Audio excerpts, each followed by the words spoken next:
Yes. So I'll make an announcement for all panelists to get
Yeah, I get all the wires.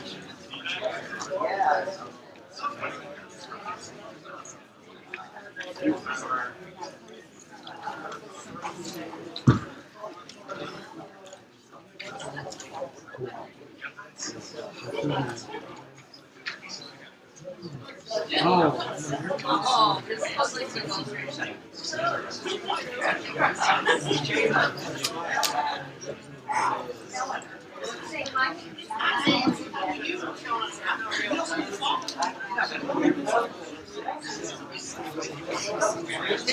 Well, hello. Okay, this is a little temperamental. Oh, Calling all panelists to the stage, please. All speakers, please come to the stage.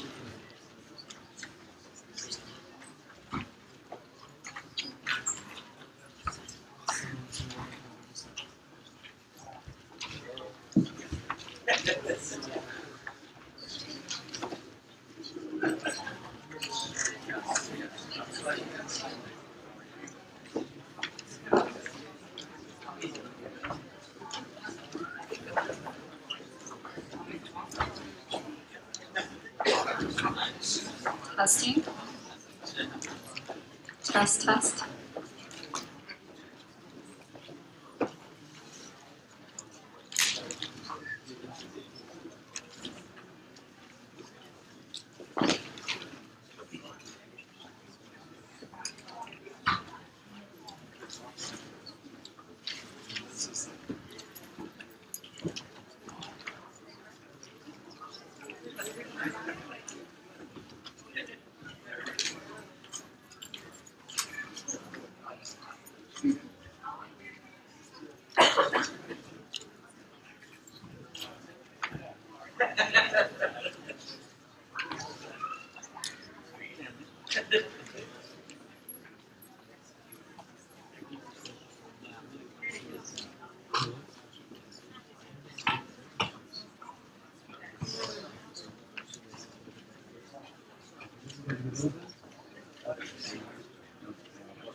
Hello. Cristian Caballero. Hello.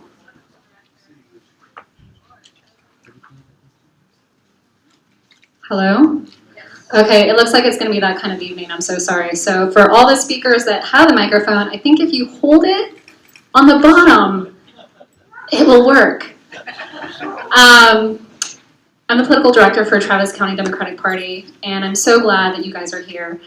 It has been my focus to do diversity outreach, and this will just be one of many strategies implemented in the community to include the community at large so that we start reflecting community needs and diversifying the conversation that desperately needs to be diversified. So first, I will introduce our interpreters. For any Spanish speakers out there, there is equipment, some headphones that you can place on your ears. That way the interpreters can interpret everything that is spoken in English on stage into Spanish on the headset. So if anyone has that need, that option is available to you, and the equipment is right outside the front door. I would like to introduce Rosia.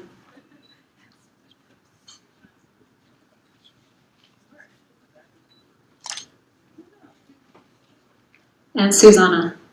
Okay. Maybe if you hold it really still. Good evening, everyone. Will it just help to speak loudly? Yes. Okay. My name is Rocio, this is Susana, and we are here to provide interpreting for tonight. We were invited because the organizers of the event believe that it's important to have equality between different languages at this event so that no matter which language you speak, you can participate fully in what happens here. Buenas noches, es un gusto estar aquí, soy Susana.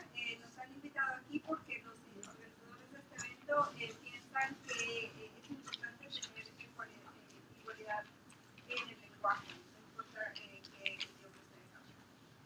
We will be doing simultaneous interpreting today using interpreting equipment like this. Estaremos haciendo interpretación simultánea usando equipo como este.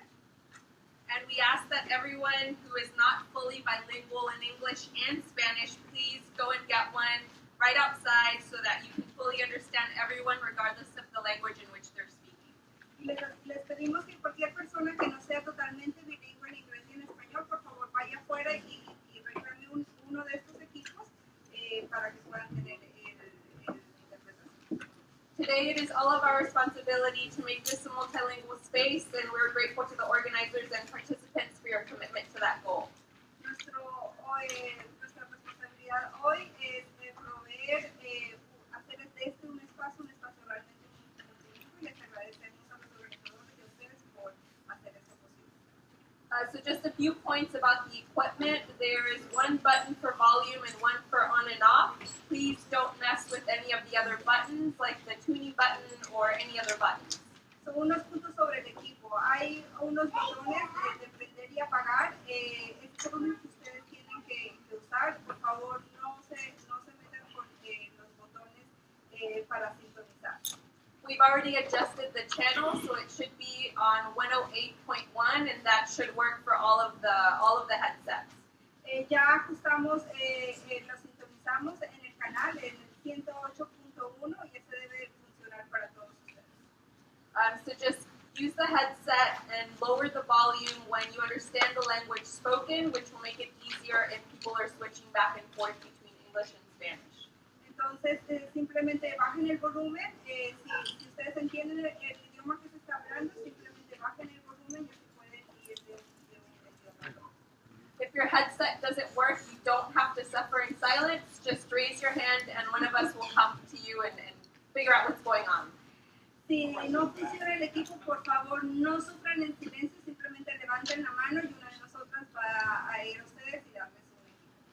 And sometimes speakers are really soft, so when you see us doing this, that means to please speak more loudly. Y algunas veces las personas hablan muy pasito, entonces si hablan muy pasito, van a tener este señal para decir que suban un poco más. And sometimes people also tend to speak really fast. So if you're speaking too fast and it's not allowing us to provide the simultaneous interpretation, we'll make this sign, and this will be a signal to slow down. Y algunas veces las personas hablan muy rápido, entonces cuando hablan muy rápido vamos a hacer este signo para decir que por favor hablen más. If some of you see us making these signs, but it seems like the speakers aren't adjusting, please help us and pitch in and do the signs too. And hopefully together we can find whatever option that works. Y si ustedes nos ven haciendo estos símbolos, pero ven que el que está hablando no lo está haciendo, por favor ayúdenos haciéndolo para que la persona pueda llamar su atención. We also ask that everyone speak only one person at a time. Otherwise, we as interpreters have to choose which voice to privilege over others, and we don't think it's fair to do that. Y por favor les pedimos que hablen una persona a la vez, porque de lo contrario tendríamos que elegir a cuál persona interpretar y no pensamos que We also know that many of us have complex transborder lives and speak in mixes of languages, Spanglish, etc. But we ask you to make as much effort as possible, no cambiar de languages back and forth. Please try and speak one language per sentence at a time. Sabemos también que muchos de nosotros somos multilingües y transfronterizos. Sometimes we speak another language. Por favor, no lo hagan. Hablen de un idioma a la vez. Así podemos hacerlo con nosotros. Well, that wraps it up. So once again, if you need interpreting equipment, if you're not fully bilingual in English and Spanish, please go get a headset right outside. Con eso terminamos. Si ustedes no son totalmente bilingües, por favor, vayan afuera y tomen un equipo como este. Gracias. Thank you.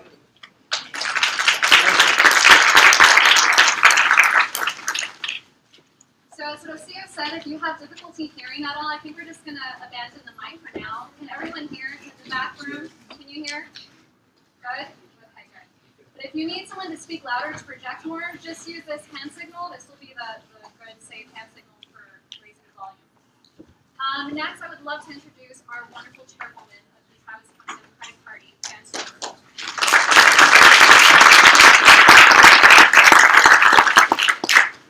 Thanks, Christian. Thanks to all of you for being here. We really, really appreciate it. Why are we here? We're here because Texas Republicans are engaged in one of the most virulently anti-immigrant and anti-minority bashing campaigns in recent history. And the Travis County Democratic Party, the Texas Democratic Party, and our candidates, in contrast, welcome immigrants, value diversity, and stand up for civil rights and voting rights. Unfortunately, because of this clash, because in particular of the really negative of the campaign by many Republicans. Many people in our community feel disenfranchised, disengaged, and hopeless. And they don't see that their votes can make a difference. And truthfully, this is not a new problem. Texas, of course, as we know, is not a red state. It's a non-voting state. We have some of the lowest levels of engagement of our population of any state in the country. And to me, that is a symptom. And in part, it's caused by all of this nasty rhetoric and this sense of hopelessness that we can't change things, and that our votes can't change things. Well, we're here to talk about that, and we're here to try to change that. To diversify our civic engagement, and to talk about the needs of our community, and to empower everyone to be able to advocate for issues that concern us. I think this is really important, and I'm thrilled that you all are here to participate in the discussion, and I'm thrilled to welcome all of the members of this panel. I think that both the panel and the audience reflect some of the diversity of our community, and that's really, really important. And that's what our community is about. So you didn't come to listen to me. I do want to note that one of our great Democratic elected officials is in the audience, Bruce Elbot.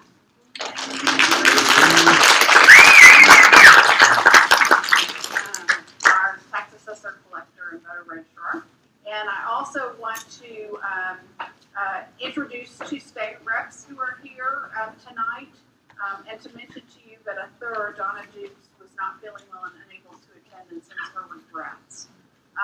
But we have Eddie Rodriguez, the state representative for District 51. He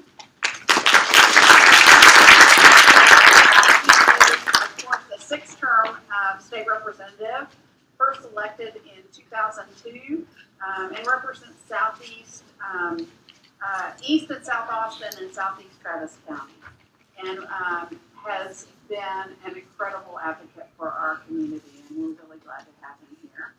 And we also have our newest member of the Travis County Legislative Delegation, Celia Israel.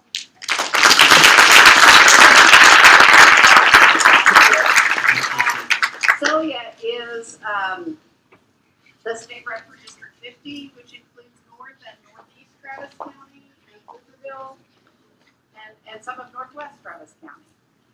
And has already come out of the gates working really hard for our community. And we are very fortunate to have both Representative Rodriguez and Representative Israel representing us. And each of them to say a few words. You want to Celia start? Hi guys. My name is Celia Israel. As I said, Celia is el representante estatal, and out of deference to our interpreters, I will stop my Spanish there. Because I'm also from El Paso, Texas, and my Spanish is not nearly as beautiful as theirs. My district is very diverse. It is about 8% other, which includes a variety of races and ethnicities, including a significant Asian population. It's about 13% African American, about 28% Latino. And regionally, it is very diverse as well. On the east, you have Weberville, and on the west, you have the Balcony Woods Country Club. So it is diverse in many different ways. And we won our election in January because we knocked on doors like a crazy campaign. My hashtag was Woman on a Mission. And it was very fulfilling. And we've already started.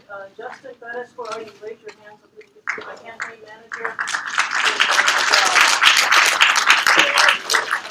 Guided us through those waters. But I wanted to, for the sake of your discussion later today, to give you a couple of stories that I'm already hearing. Well, first of all, back from the campaign, it made a difference that I was a Latina knocking on their door. And for many people, sometimes that's all they needed to hear. We stopped there, and they said, I'm with you.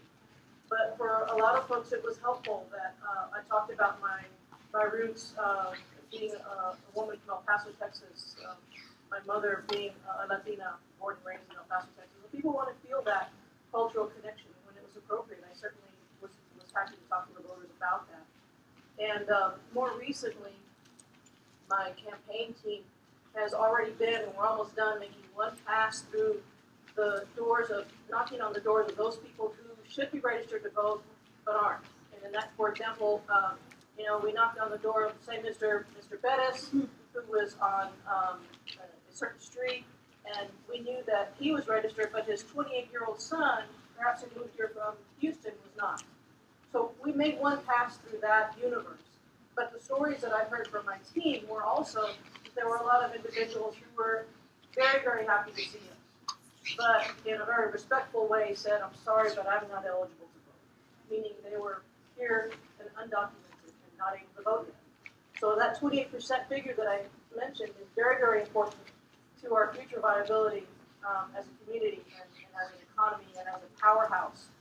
But we need to get those folks able to be truly a part of every part of our community, and that includes voting. So I'm also telling you a background story, and then we all need to work very, very hard for comprehensive immigration reform as a part of our future vision. I think I'll stop there. Is that enough of a background? So just know that we're working hard. I'm going to work hard again to knock on doors this summer and this fall. I'll be hydrating my way through it, and I look forward to the discussion tonight. Thank you all very much for being here.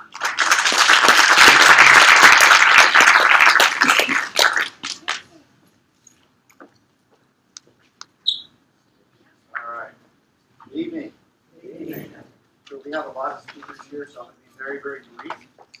But I wanted to first say, being in the legislature for 12 years, I'm so honored. I'm going to be so happy when I start serving with Celia Israel. She's going to be a tremendous asset to the House.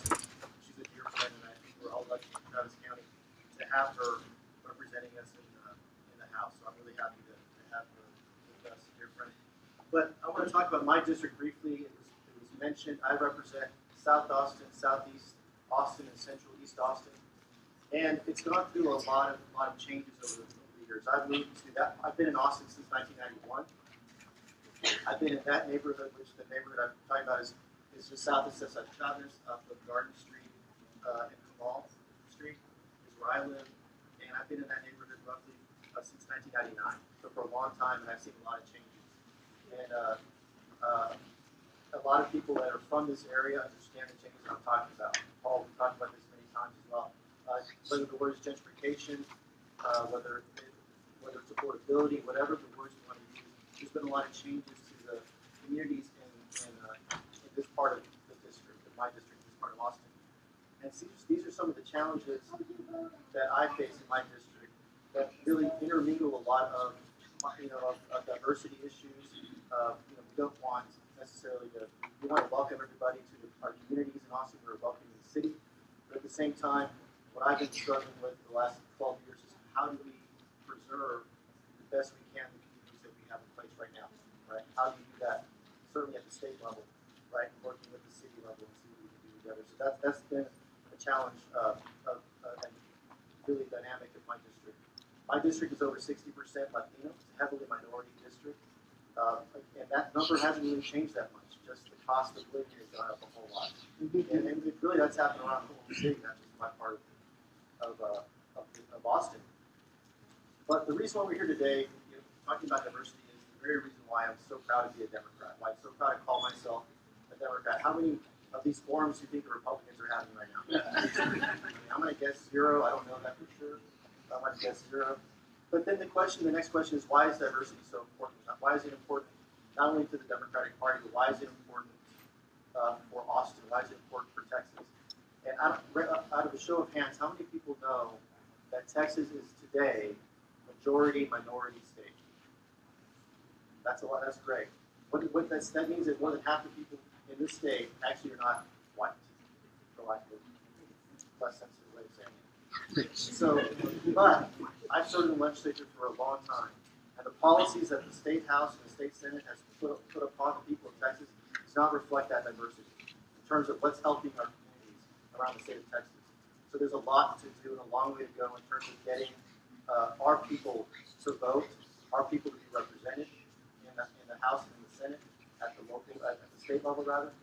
We're going to have an opportunity, I think, for the first time in Austin to have more representation of minority communities now in city council races, which I think is a tremendous thing.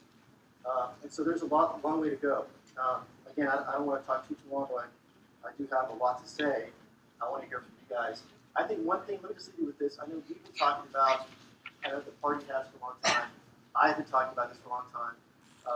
How do we get Latinos, African Americans to vote in bigger numbers? How do we do that? And other minority groups to vote in bigger numbers. How do we do that? I mean, the best that I can think of, and it's a very expensive proposition, which isn't to say it shouldn't be done. But I believe, and we can talk about this during the question and answer, that in order for that to happen, the Democratic Party or our elected officials or both need to work together with other organizations and year-round, constantly outreach, talk to minority voters, let them know why it's important to participate in the process. Because what happens too much, and it's a matter of a lot of times you just don't have the money to do it or the resources to do it. We only talk to people when it's time to ask them for their vote. And that's not a thing that touches your heart as much as showing people that you need to participate. Here's why. Getting people organized year-round about issues that matter to them, healthcare, for example, right? If a community wants a clinic in their neighborhood, let's see what we can do as a party, as elected officials, as a community to engage that neighborhood and people in there and say, this is what you need to do to fight to get a clinic in your neighborhood. And then let them see the fruit of that, right? Let them see a clinic a year or two later, right? Then they know that when they participate, that we know, you see results. And I'm leaving you with something very kind of out there, but I'm saying that I think in my view that that's the best way to do that. I know I've been talking about this, and a lot of people on this panel here have been talking about how we do this for a long, long time. And it's time to think a little bit more, really, truly grassroots, and knowing that it's going to take some time to really see those results. But I think it's those kind of ideas, I think, will get us to where we need to be. I've talked way too long. Thank you. There's a lot of other people here to speak.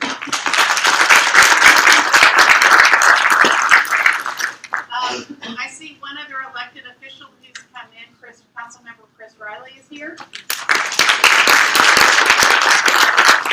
see a number of candidates that have come in. I'm not going to attempt to introduce them all, but I hope that at the end of this presentation, you will each make an attempt to go up and meet some of these candidates who are running for city council, because I think it's terrific to know all made an effort to be here, and we appreciate it.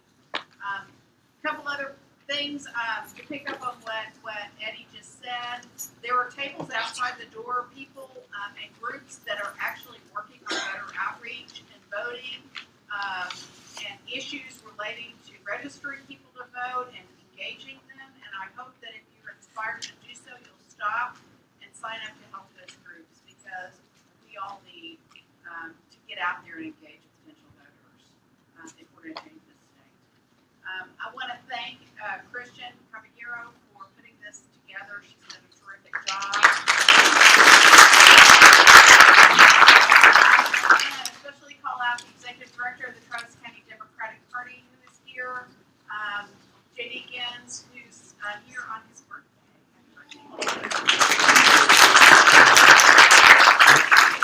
And mention that we have 3 other Travis County Democratic Party employees who are here besides Christian and Jeremy. We have Joe Descenton, who's our communications director. Brian Jackson, who's our field director. And the newest member of our team, Stella Savage, who is still in here. She may be still outside. She's doing voter registration and outreach to women. Ms. Harden, the secretary of the Travis County Democratic Party, is here as well. So,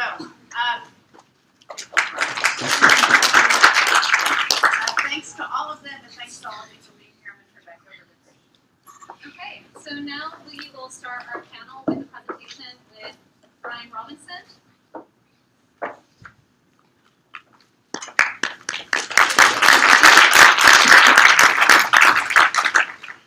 Very much. It's an honor for me to be here. I get to talk about one of my favorite topics, Austin demographics.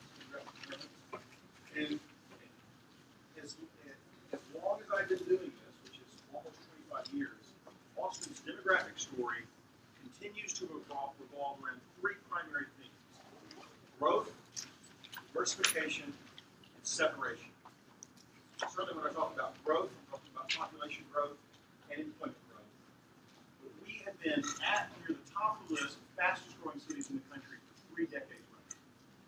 But what I think we're finally beginning to realize down at City Hall is that being the fastest growing city in the country may not be exactly where we want to be. Because we're really beginning to feel pressure of what that migration means. And so certainly the huge migration that Austin continues to experience is a gigantic economic engine, but it comes at a cost. And the two costs that are in front of us every day in an increasing way are congestion on our undersized roadway network, in other words, huge mobility problems as a result of this growth, and a serious erosion of our affordability. And so that's the cost. I mean, again, there's a huge economic benefit in being the go-to city, Boomtown, USA, but it really does come with a cost. The second point, the second pillar, the second theme is diversification. Fits in really pretty well with this group tonight. Cities across the country that have been diversifying have been growing. Cities that have not been diversifying are dying on the vine. Austin is an incredibly open city. We welcome new folks. We thrive on being such an open city. You have a local economist by the name of John Roberts, I think sums up sort of where diversity fits within this demographic context in a really succinct way.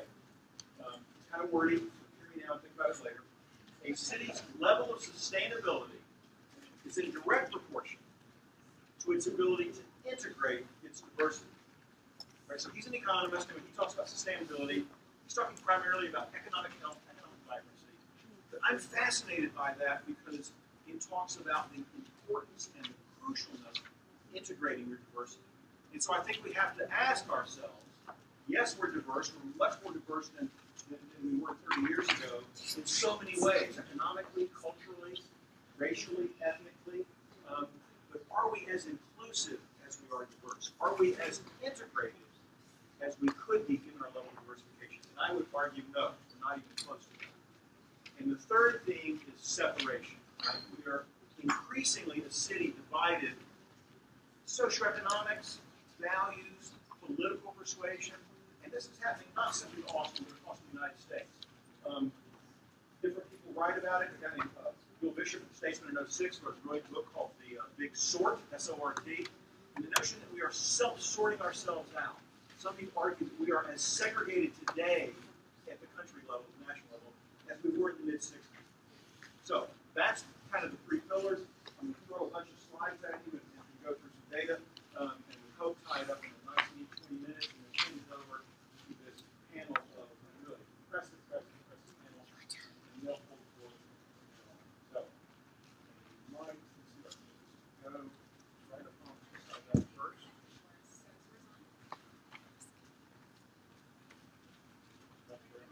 College population growth. I like to start with this graph. I'm at the regional level, not the city level. MSA stands for Metropolitan Statistical Area. We're bumping our heads on the 2 million mark. We're going to be flying through that without any trouble whatsoever. What sets this apart from the same graph, that I might show you, Denver, Houston, or Dallas, is the deep exponential bend that we have following World War II. That's the MSA map, 5 years here. Williamson, Travis, Bastrop, location. You see the city of Austin right there in the middle, right green, and then our extraterritorial jurisdictions around that. This is defined by the Census Bureau as our commuting shed. Bastrop and Caldwell were not a part of the MSA in 1990 as they suburbanized and began to send commuters into the central city. We are contiguous with San Antonio's MSA, Coal Valley, Guadalupe counties. And I think it's worth mentioning that for two cities that are only 80 miles apart, there's been a very low level of interaction between each other. That's really beginning to change. And as that changes, one of the big recipients of future growth will be faced in Coal Valley counties.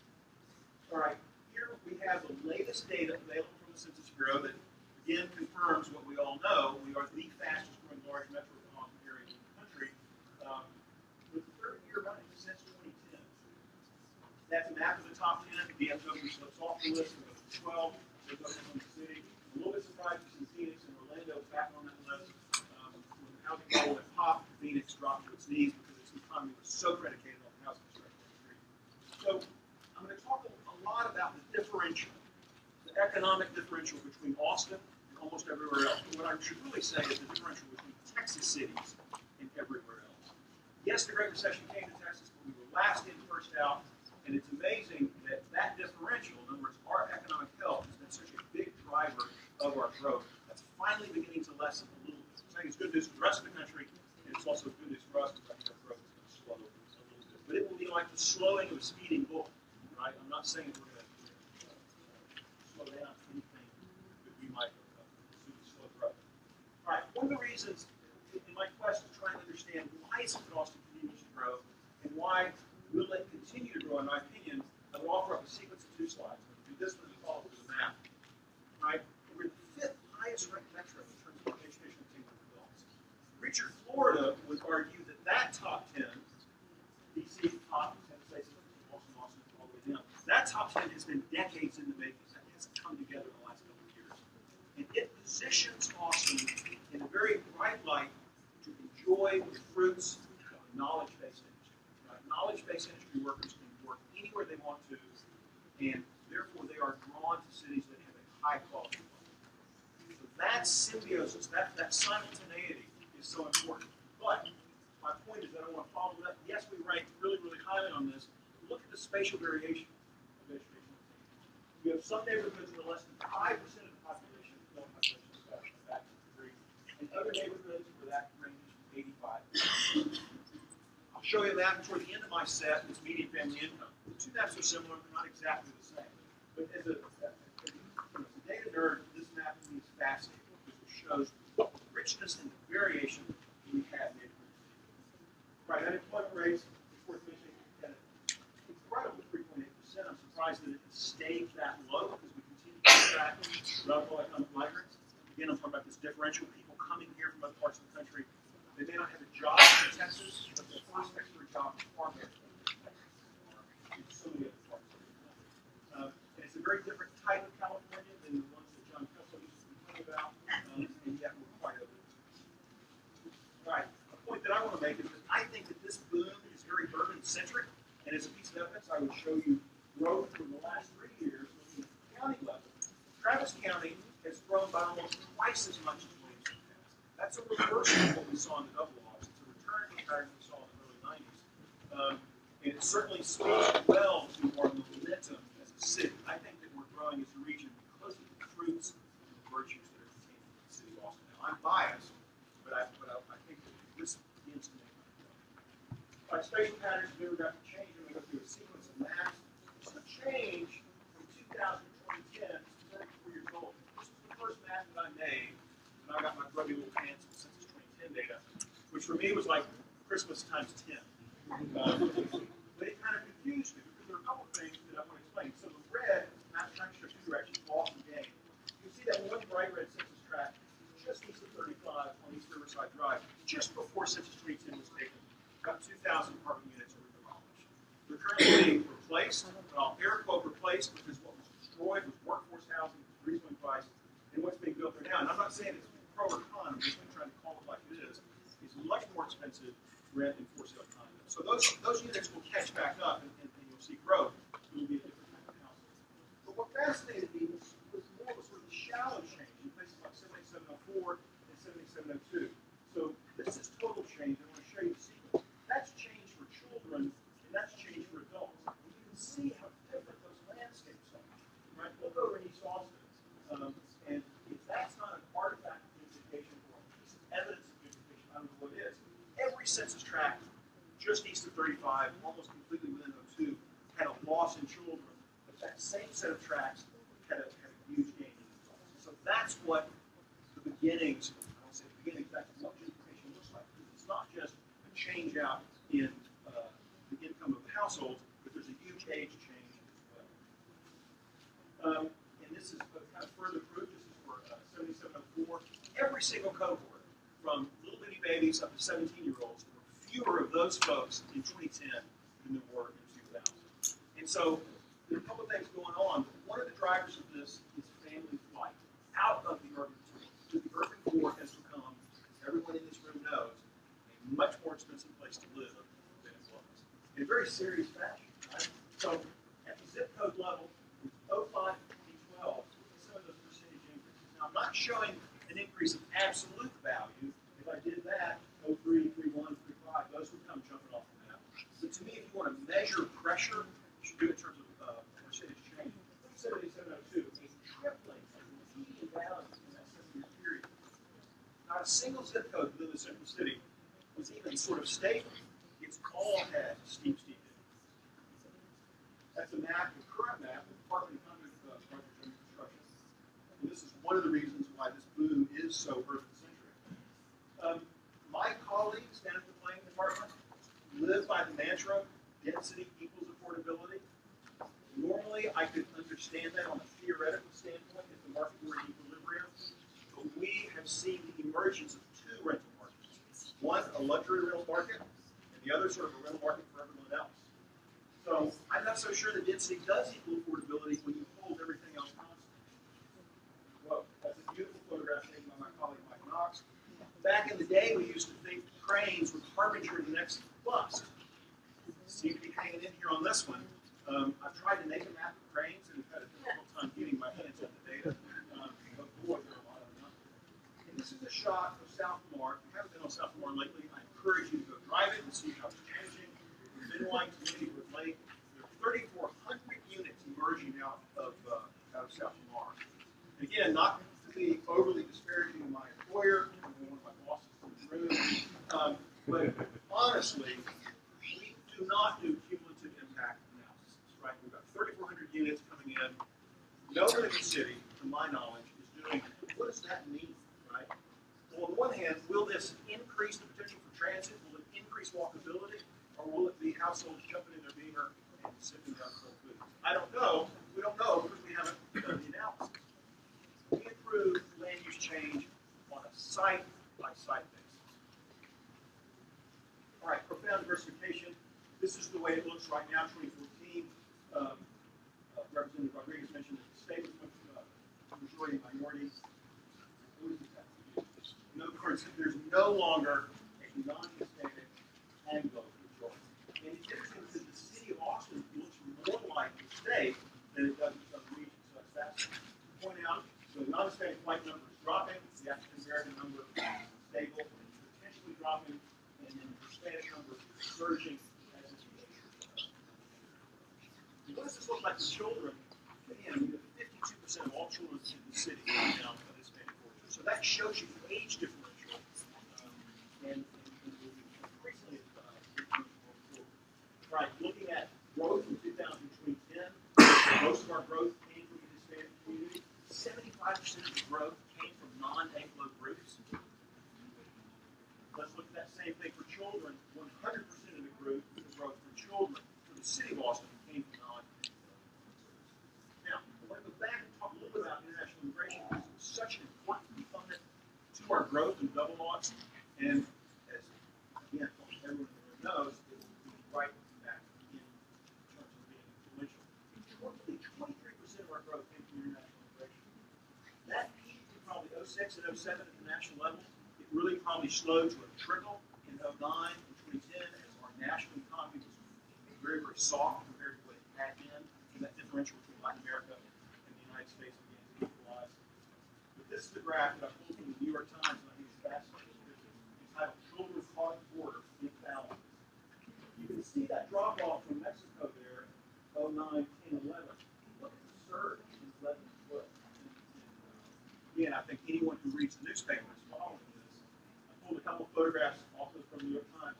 That one kind of breaks my heart. I mean, there's something that is just a little bit unnerving about it. And then that photograph really shows you this wave of in-migration is made up almost entirely of women and children, and in many cases, unaccompanied.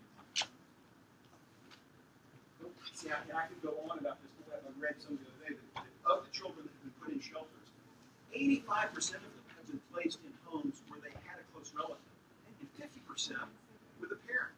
And so, again, I'm apolitical, but to sort of tag on to what's here, this notion of sort of sending them back, I don't know where you'd send them back to. I would consider them refugees, and I think demographically the fact that there are that many connections here already, I think is fascinating. All right, simple graph, which will take us from 1990 to 2030. 2030, I think, within the city of Austin, we have a plurality, not a majority, plurality made up of Latinos. And another change, I could be wrong about this, I think the Asians in Austin will outnumber African Americans. All right, there's a map that shows the neighborhood manifestation of all this growth. 2000, census 2000 data on the right, 2010 data on the left. Look at the neighborhood of it's a quintile map, so maybe focus on red and purple. Red is 60-80% of the population. 80, purple 80% more. So a place like Dutch Springs is certainly heavily Latino in 2000. But look how many more purple census blocks you have by 2010. And then probably most profoundly is in the north central part of the map, which is now what we have come to know as District 4. I mean, that creation of those, that concentration of Latino households is really good. And then if you have a good eye, you see the reverse half there, the center of the map, where bedrock East Austin, so political Hispanic bedrock, is eroding before our eyes. All right, that's the same sort of double map trip, and I'm going to look at the American population, go further back in time. That 1990 map on the left, that's really the remnant of what was a highly segregated East Austin. It probably peaked in 1975, and 80% of African Americans in Travis County live in East Austin. And so, yes, that was a highly segregated environment, but there was an arts and cultural and business infrastructure that came along with that population. Before there was East 6th Street, there was East 11th, right? I went and saw James Brown and Tina Turner at a place called Charlie's Playhouse in 1975. Those places are long gone, right?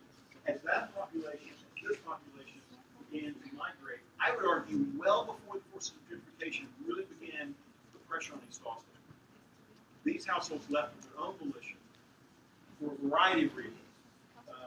That's the same double map trip, 2010. You can see the recent results of the census plots there. And yet, that's the regional map. So you had a exodus of African Americans up to 4, moving to places like Maine, Pflugerville, Brown, Cedar Park. And this is an issue that has come back into the news by virtue of some really fascinating work done by the YouTube president, Barry Tang. And it's not. But I would argue that when African Americans move to Austin, they're not even thinking about moving to East Austin. They are immediately thinking of these new suburban locations.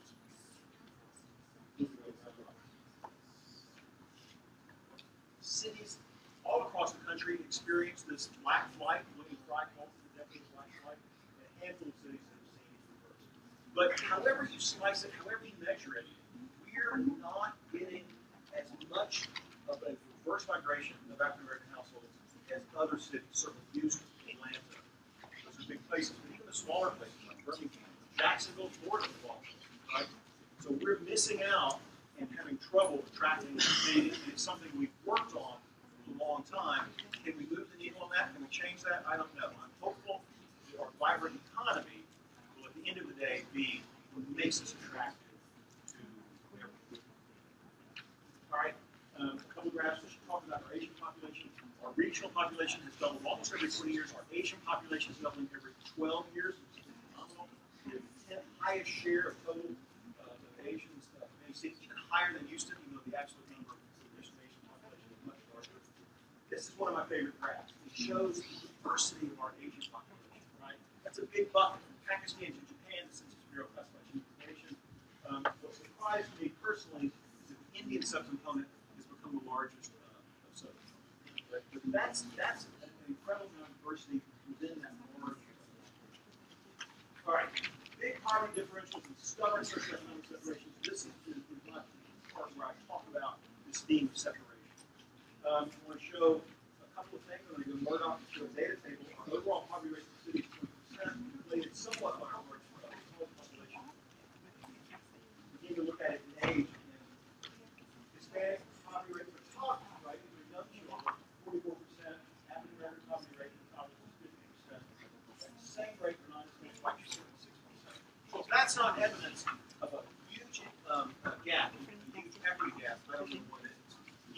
poverty rate itself is revised and updated to it.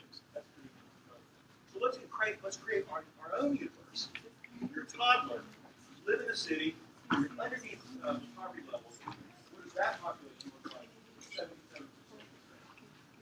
And echo things you said earlier, this is happening not just in Austin, but across the state. And it's happening at a time when, at the state level, we are defunding public education, which makes no sense to me whatsoever. Regardless if you're a Republican or a Democrat, you would think that you would want to invest and educate your children. Otherwise, you're going to be importing your talent, right? And you're sort of outsourcing your education. This is an map that I promise will look a little bit like it. It's a container map of median income. I show it to drive home the point that we still have a very strong east-west divide. I would put before you one reason why that is persistent is the way, one of the few ways we have to provide affordable housing in Section 8. I'm not saying that I'm a critic of the program, I'm just saying that if I were king, someone with a whole lot of power, a wizard of some sort, I would change that pattern. Right? Because that map, that concentration of Section 8 households, could be a surrogate map for single mother-headed households. It could be a surrogate map for high rates of high school dropout. It could be a surrogate map for high rates of mobility of students coming in and out of the school and being changed year to year. That's a tough map to change, right? It's the land economics. When we try and create new affordable housing, we try and go out into somewhere other than that Eastern Crescent. But we come back and we tell the city manager, I can deliver you 4 units. And he says, no, I'm sorry, I need more than that. So it's aiding and abetting this mechanism. I don't know how to change it, but we won't change the map of median family income until we change this map, or at least something like that. And there are a couple of slides to get at what demographers and sociologists are increasingly calling the suburbanization of poverty. So I've taken the poverty rate and I've doubled it. Pay attention, I think, to the red and purple polygons. 40 to 50% of the population is low income. Low income by doubling the poverty rate. But what happens in simply 1 year from 2011 to 2012? Okay, big changes on the east, very few changes on the west. So what does this mean? I think it's partially a result of an increasingly expensive urban core. But as a city or a county or a state, how do we provide social services to a population that used to come into brick and mortar clinics? How do we get out to that population? How does that population get into jobs? There's no transit, out there. I think a classic example might be Austin's Colony, which is on Weberville Road. It's east of SH30. Transit, it's not in the city. Who's their champion? Again, I'm a data guy, not a policy guy. But I think that's pretty amazing. And you're seeing this around the country. All right, and then finally, I'll close on why I've been on my minutes. Change the landscape. I'll start with this map. And we'll start with any mayoral race. Last time we elected mayor, turnout. Those of you who've been here a long time, put this in perspective. In 1972, more people voted for Roy Butler for mayor. I mean, like more people, like total votes, than voted for Lila in 2012. And the population of the city of Austin in 1972 was roughly 290,000. And the turnout in that election was 45%. So turnout's been on a slow glide to nothing. But the second point is the pattern of turnout, right? This is what it means to be the largest city in the United States, still electing its council at large.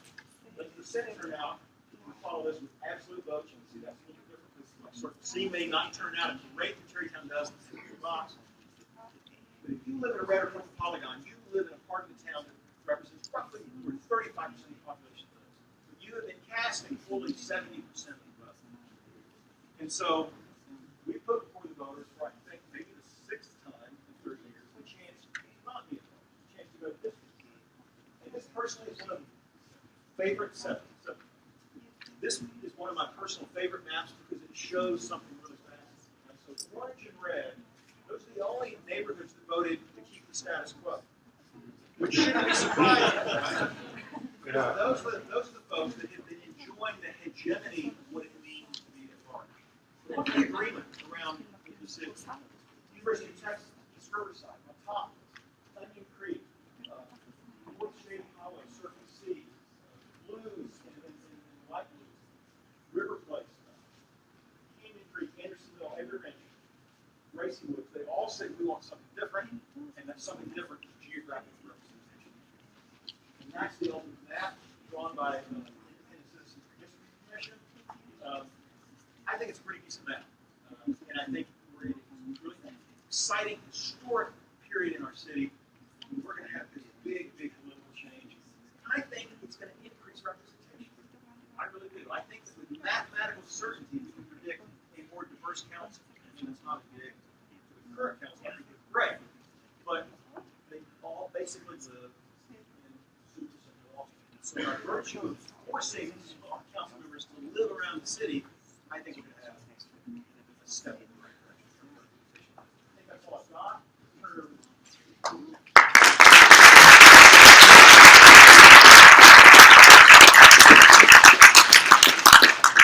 Again, that was Ryan Robinson, our city manager for the city of Austin. And now we will begin the panel. As you can tell, it's a very large panel, so we're going to try to limit this as much as possible so that we can engage you guys as part of the conversation, because this really is about the community and reflecting the community, so it's really important that you guys, contribute and participate as well. But the first question that I'll be asking the panel will be to, first of all, introduce themselves, since there are so many of them. I'll be asking for their name, the advocacy work that they do, and the equity issues that they've seen in the work that they do around the city. So first, I will introduce Frank Rodriguez. I can't speak anymore. I'm gonna just say it the most, Rodriguez. Frank Rodriguez. He is with Latino Healthcare. So if you want to come up.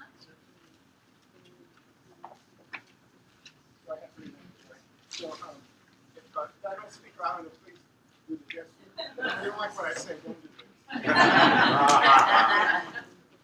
So, Latino Healthcare Forum is a nonprofit.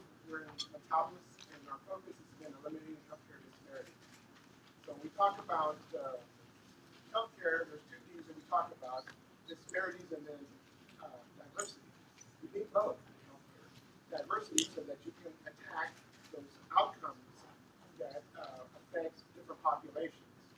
And then the diversity side of it is to make sure that the services are culturally and linguistically competent and relevant. And so when we do our work, we look at both sides of that coin. One affects the other.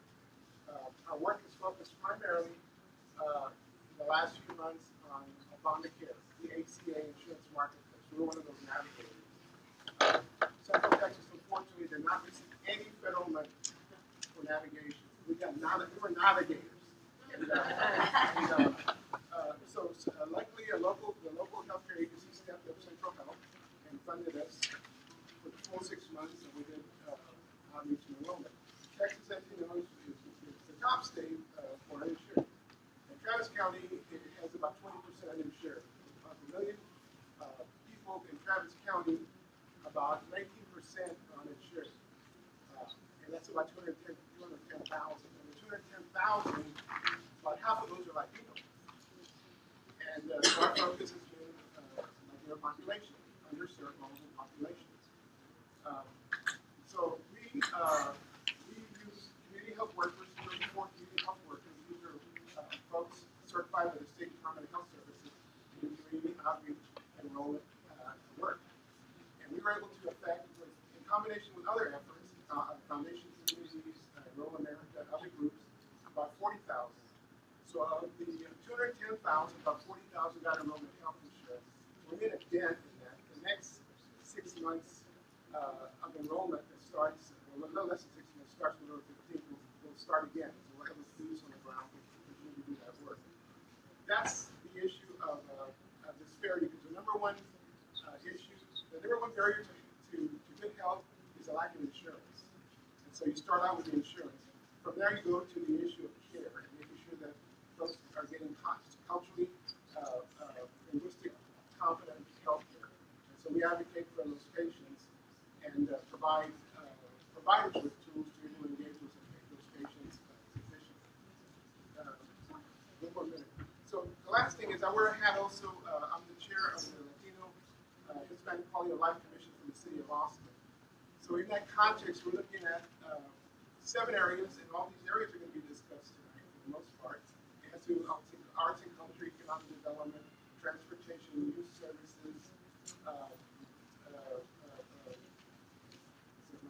there's 7 areas, housing, and so as the commission does its work, we're going to be coming up with a set of recommendations, and I hope you follow that because those are going to be goals, initiatives that affect primarily the Latino community, but actually all members of the community. So anyway, that's my 3 minutes. Thank you.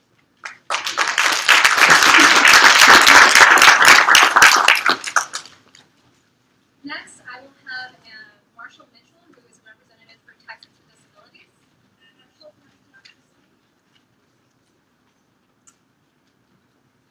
Why did you expect this first? Can you put that louder? I don't know, we'll see. Can you hear me? Yes. I haven't thought once. 46 years ago, I joined a minority group called Disabilities. I was raised a racist in Central Alabama, and it took me the last 46 years, well, almost like that long, but all over that during that process, I learned that I'm a minority, part of a minority group, the largest minority group in disabilities. In 1990, they passed the American Disabilities Act, our Civil Rights Act. At the time, there were 54 million people with disabilities in the country, the largest by far, still, people with disabilities, the largest minority. And it's the only minority group that anyone can join and will join if you live on it. And almost all of you know someone personally that has some sort of disability. And a lot of disabilities are hidden. If they're hidden, you can't see them. That has a whole other set that are different from the ones that you can't see. We are an oppressed group just like all the other minority groups. I know people don't think about people with disabilities as part of the group. They think of us as having an individual medical problem that we're supposed to try to overcome.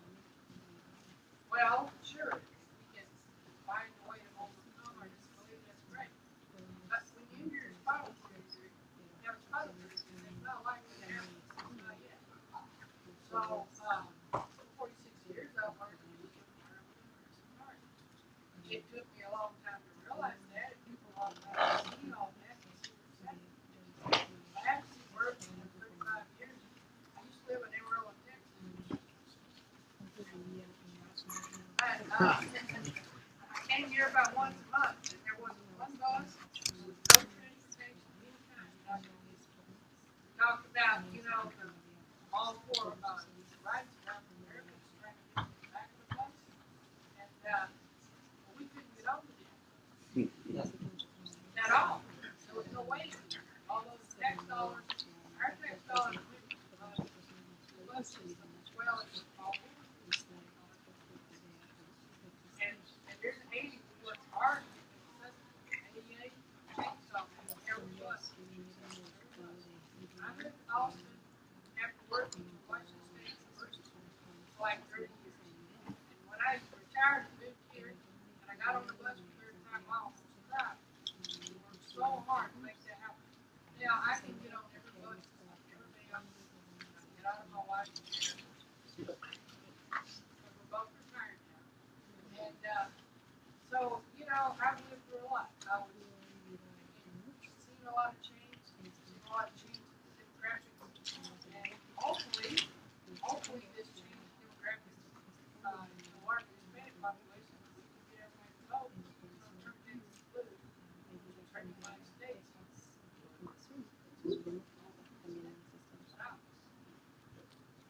I could write along for a long time.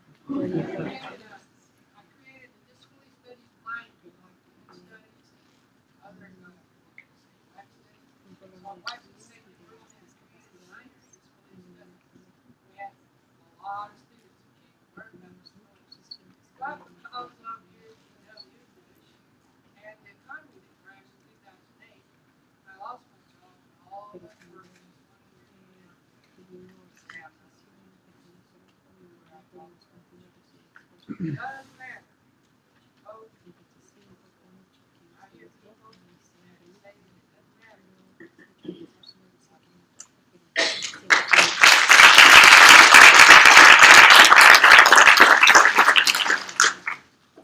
Okay, next I'll have Jeff Travillion come up and speak.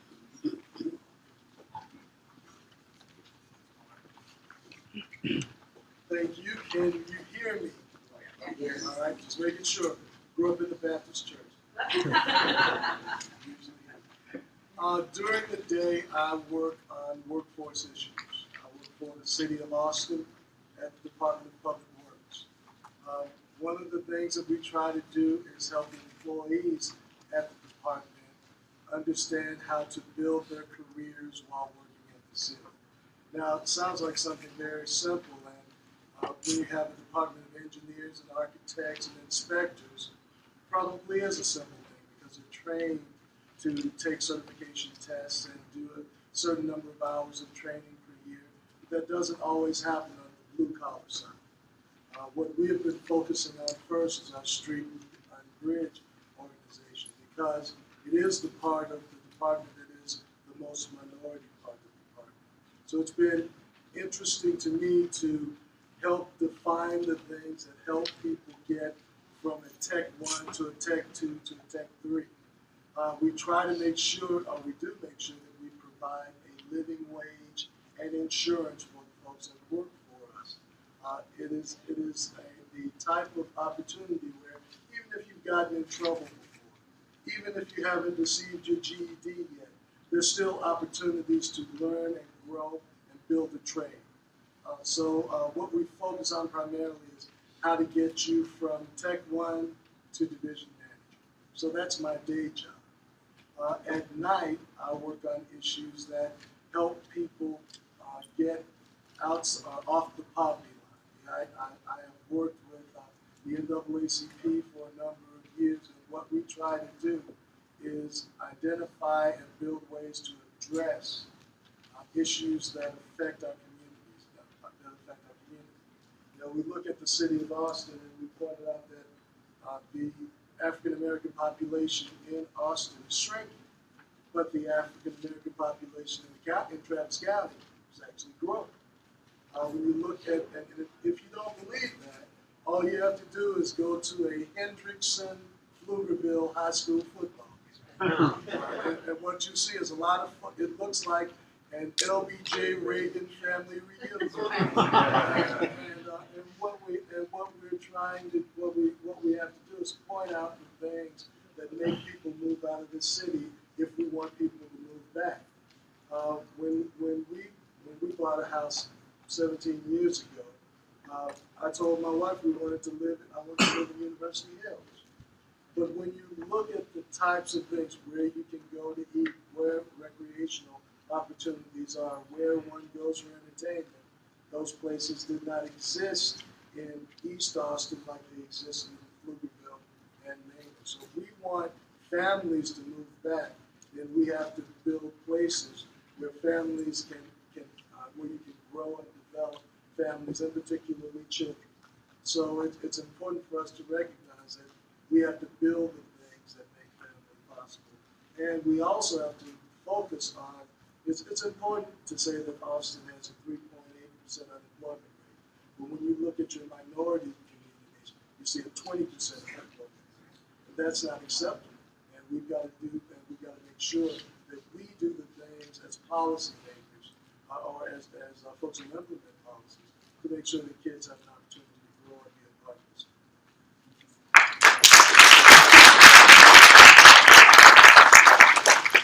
Next, I'll have Stephanie from Workers' Defense Project come up and speak.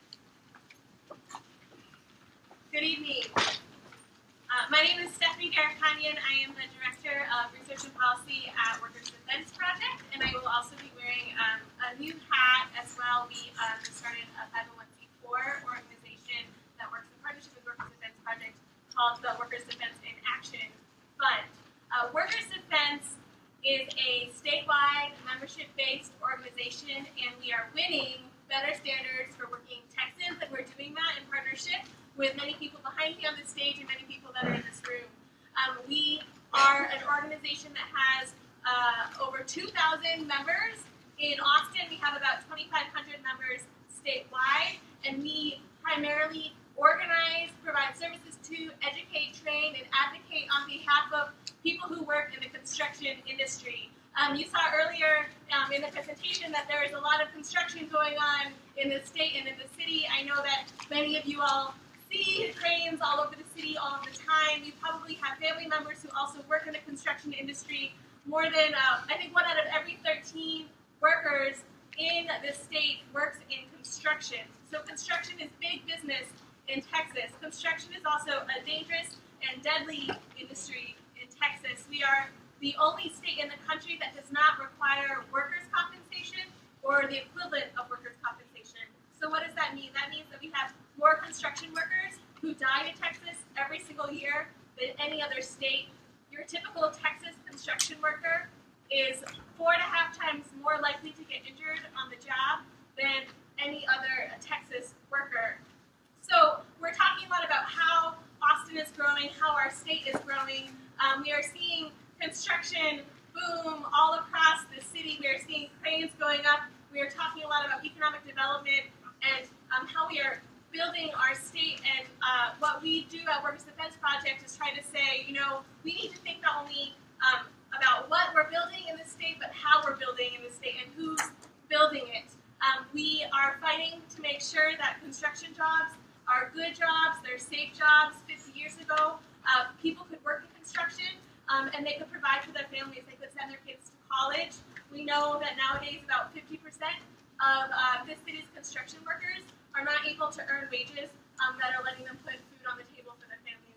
More than 50% of construction workers in the state are earning poverty-level wages.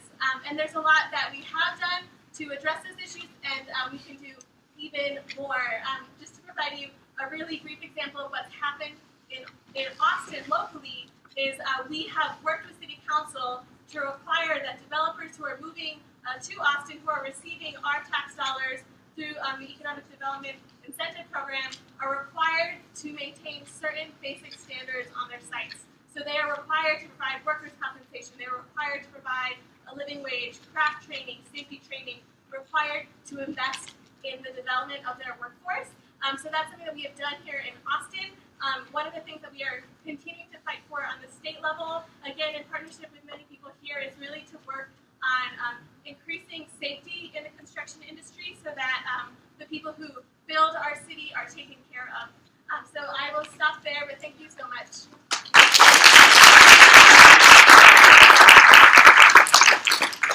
I apologize that we have to speed through these panelists because they have so much knowledge to share with us. But I hope that everybody is gaining some information, just being exposed to each applicant here on stage. Next, I will have Saldana.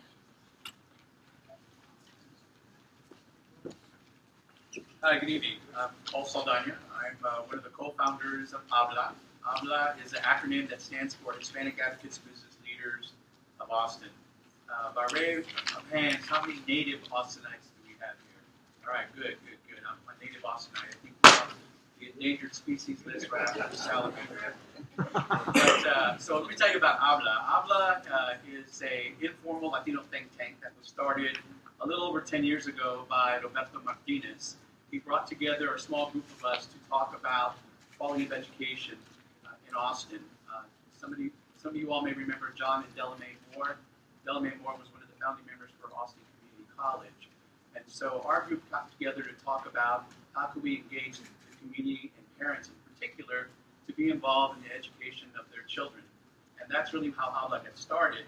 Shortly thereafter, we had an unfortunate situation in Dove Springs where there was a young man who was shot by an Austin police officer. And the city of Austin came to us to ask for our assistance in helping to facilitate a community conversation about that particular issue. As you heard from Ryan Robinson, one of the statistics obviously is the fact that the Latino community continues to grow. Over 70% of the Latino population in Austin are young people under the age of 35. But unfortunately, a lot of them lack the historical context of the struggles that our parents and grandparents and great-grandparents went through. So we decided to take HABLA to another level. We meet the fourth Wednesday of every month over at 1 in Millions in East Austin. We have two rules. One is that everybody checks their egos at the door. And number two is if you're going to complain about something, then you have to be committed to help develop sustainable solutions. So we take on various quality of life issues that are facing the Latino community, whether it be education, whether it be affordable housing, whether it be economics, all of those things. You also heard Ryan talk about the fact that affordability obviously has become a major issue for our city. Obviously, we have a lot of Latinos who live below the poverty line.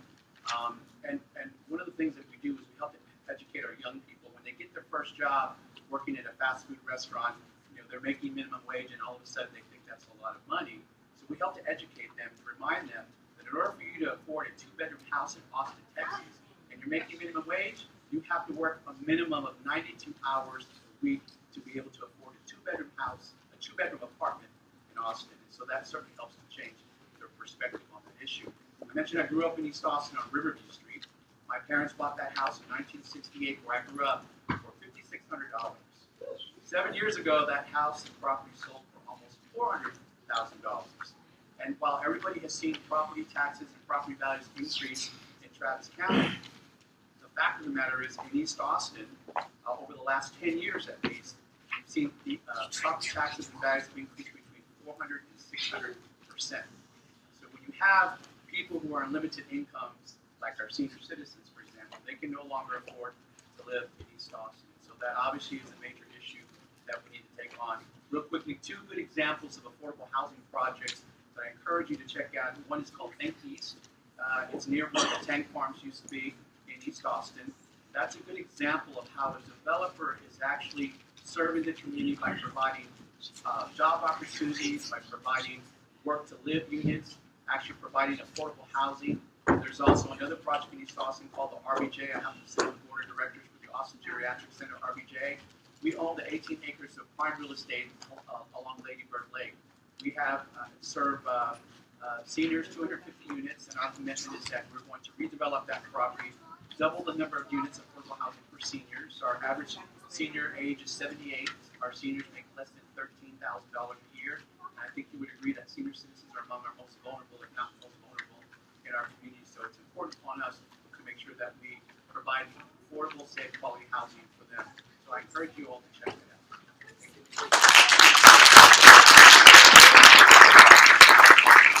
Next we have Greg Smith, who is with Austin Revitalization. Good evening. My name is Greg Smith. I'm the president and CEO of the Austin Revitalization Authority. I just want to let you know that I'm, as my former speaker, Pastor Dawnna, I'm in Austin. I was born in Austin. I was raised in East Austin. The organization that I'm a part of, our primary focus was to focus on encouraging commercial, residential, and preservation along the East 11th and 12th Street corridor. And over that time period, we've been able to preserve 2 historic properties that are currently under renovation. Again, is preserving the historic culture of the area, as well as redeveloping blighted areas to encourage other development to take place. We've done a very good job of that because back in '97, one of our first properties that we purchased was to shut down an old nightclub. And one of the problems that existed over here was a very high crime that exists as a result of that nightclub. 2 years prior to us purchasing that property, there was 438 calls to this area, to the area. 2 years after ARA purchased the property and shut it down, there was about 38 calls within that same time period. So that really started the revitalization of that 11th and 14th Street corridor. We've also done affordable housing. We advocate for affordable housing. We advocate to mitigate gentrification. Some of the things we're doing is looking at some tax prevention programs to help some of our senior citizens that are struggling to maintain their homes over here. And some folks said that elderly folks, some folks have sold their homes, moved to Pflugerville. Some of the reasons why they did move to Pflugerville because they were able to get more bang for their buck, and they had opportunities to relocate. So, as president and CEO, that's our primary focus. Another hat that I wear is I'm the chair of the African American Resource Advisory Commission.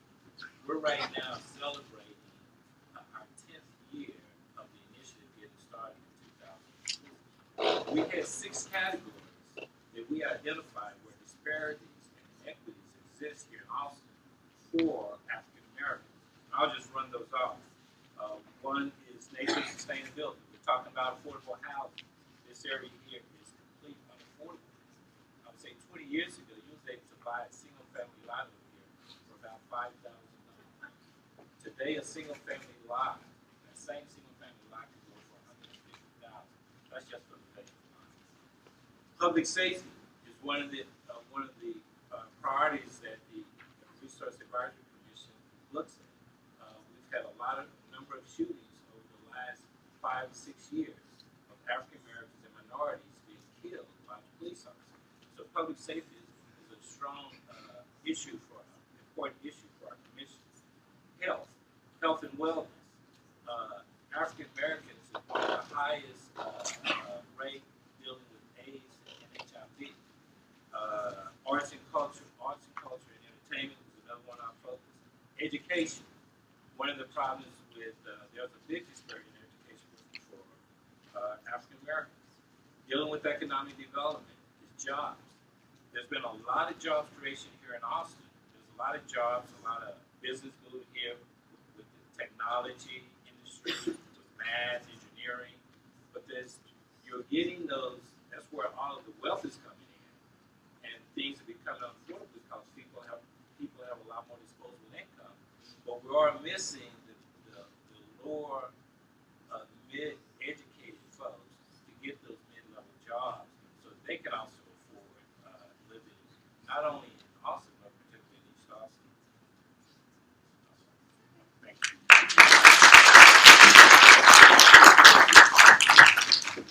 Next, I'll have Montserrat and Garibay from Education Austin. Austin Education? Education Austin. Hi, buenas tardes. My name is Montserrat Garibay. I am a former trainer and the Vice President of Education Austin. Education Austin is the Teachers and Employees Union for the Austin Independent School District, and we are working in a variety of issues. Of course, we do the bread and butter issues that are very important for our community, for our teachers and employees, but we also are working a lot in social justice issues. And one of the things that we're very proud of doing is supporting, of course, immigration reform.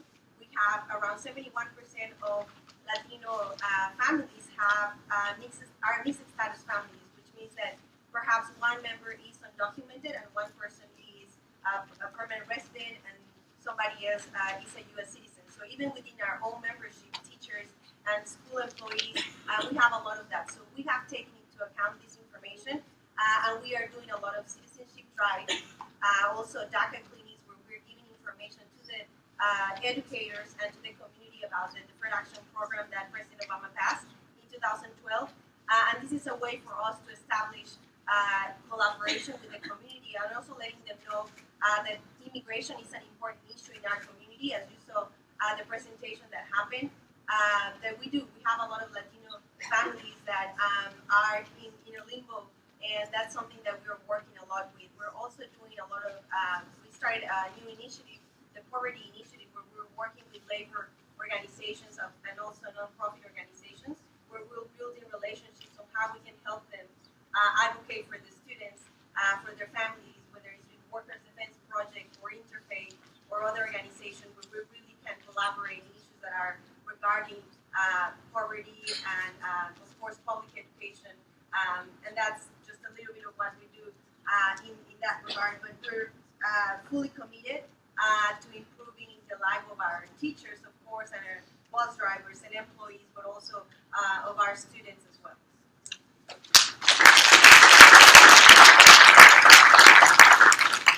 Next, I'll have Cheryl Bradley from AISD.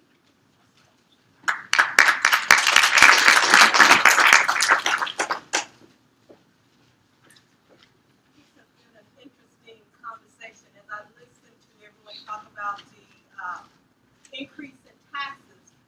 As a school district, what we do not get to do is to keep the property taxes that you all are paying in Austin and in Travis County. The state has something called Robin Hood, Chapter 41. We are a property-rich district, but we are a people-poor district. So in my district, District 1, every facility I have is a Title I school.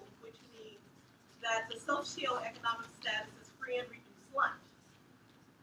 However, as a district, we give yearly millions and millions of dollars to the state. Now, we don't give it back to the state because it's new dollars. So you're looking at 40% on the dollar that goes to the state that we do not get to keep for our children. So in the meantime, we're dealing with low wealth. I don't like to say poverty. I say low wealth. Low wealth. We have needs that we have to meet. So we have challenges in our academic issues. We have social issues that we have to meet. Things that education was not meant to do. Education was meant to deliver core curriculum instruction. Math, English, writing, social studies. That's what education was meant to do. We now have become a social service because there are so many issues and so many challenges that are coming to the educational arena that we have to address. We have to address children who come to us hungry. We have to address children who come to us with not enough clothes to wear. We have to address children who come to us with no place to stay, who are homeless. We have to address those issues. So it's very interesting to me when we come together collectively and we talk about the issues. And we know in one way that we can solve that is going out to vote. We know how we can break the cycle of poverty is education. Because education is probably one of the biggest equalizers when we come to looking at racial disparity. And we do have that. And you can just look in our community alone, especially as a demographer, looked at 78702, which is where I grew up. In an area where it was pretty much predominantly African American and now it's predominantly Anglo. Where right down the street on Angelina, a property was sold and it was called the Community Housing Center. And it was dedicated to African Americans in 1924 so that they would have a meeting place. That facility right now is a house. And I think some of the issues we have right now is the way we value each other. I believe that African Americans in this city could be called nomads because we have been one group of people who have been moved from one edge of the community, one edge of Austin to another. Whether we have been moved from Clarksville, Wheatsville, 78702, we have been dispersed. And we have families who have left Austin because they could not afford the taxes. And I'm not going to say that AISD was not the cause of some of it because some of it was academic issues. We have to do a better job of educating our kids, and especially Black and brown kids. And we have to do a better job of how we hire some of the people put in front of us to teach our children. We can no longer have teachers who stand in front of our kids who teach to the color of their skin or teach to poverty, because you don't teach to poverty, you teach the kids. But we have that in our district. We have people in our district who teach to color, and we have people in our district who teach to zip code. But we can no longer have that. But one of the ways that you can help the Austin Independent School District is coming out to vote and seeing if there's something we can do. And I don't believe that we can do anything with Chapter 41, I really don't. But I do believe that we can do something with the way the state funds schools, with whether they're changing the formula or they are at least allowing us to keep some of that money that we are sending away. Because if you looked at some of those years, the outlying years of 2018, we will be given at least 60% of your property taxes that are there to fund education to the state.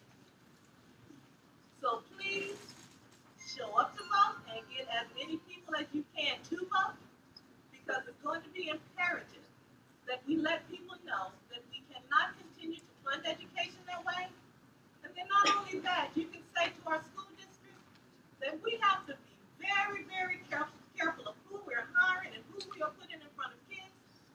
You don't teach the poverty. You don't teach the zip code. You don't teach the skin color. You teach the children. Amen.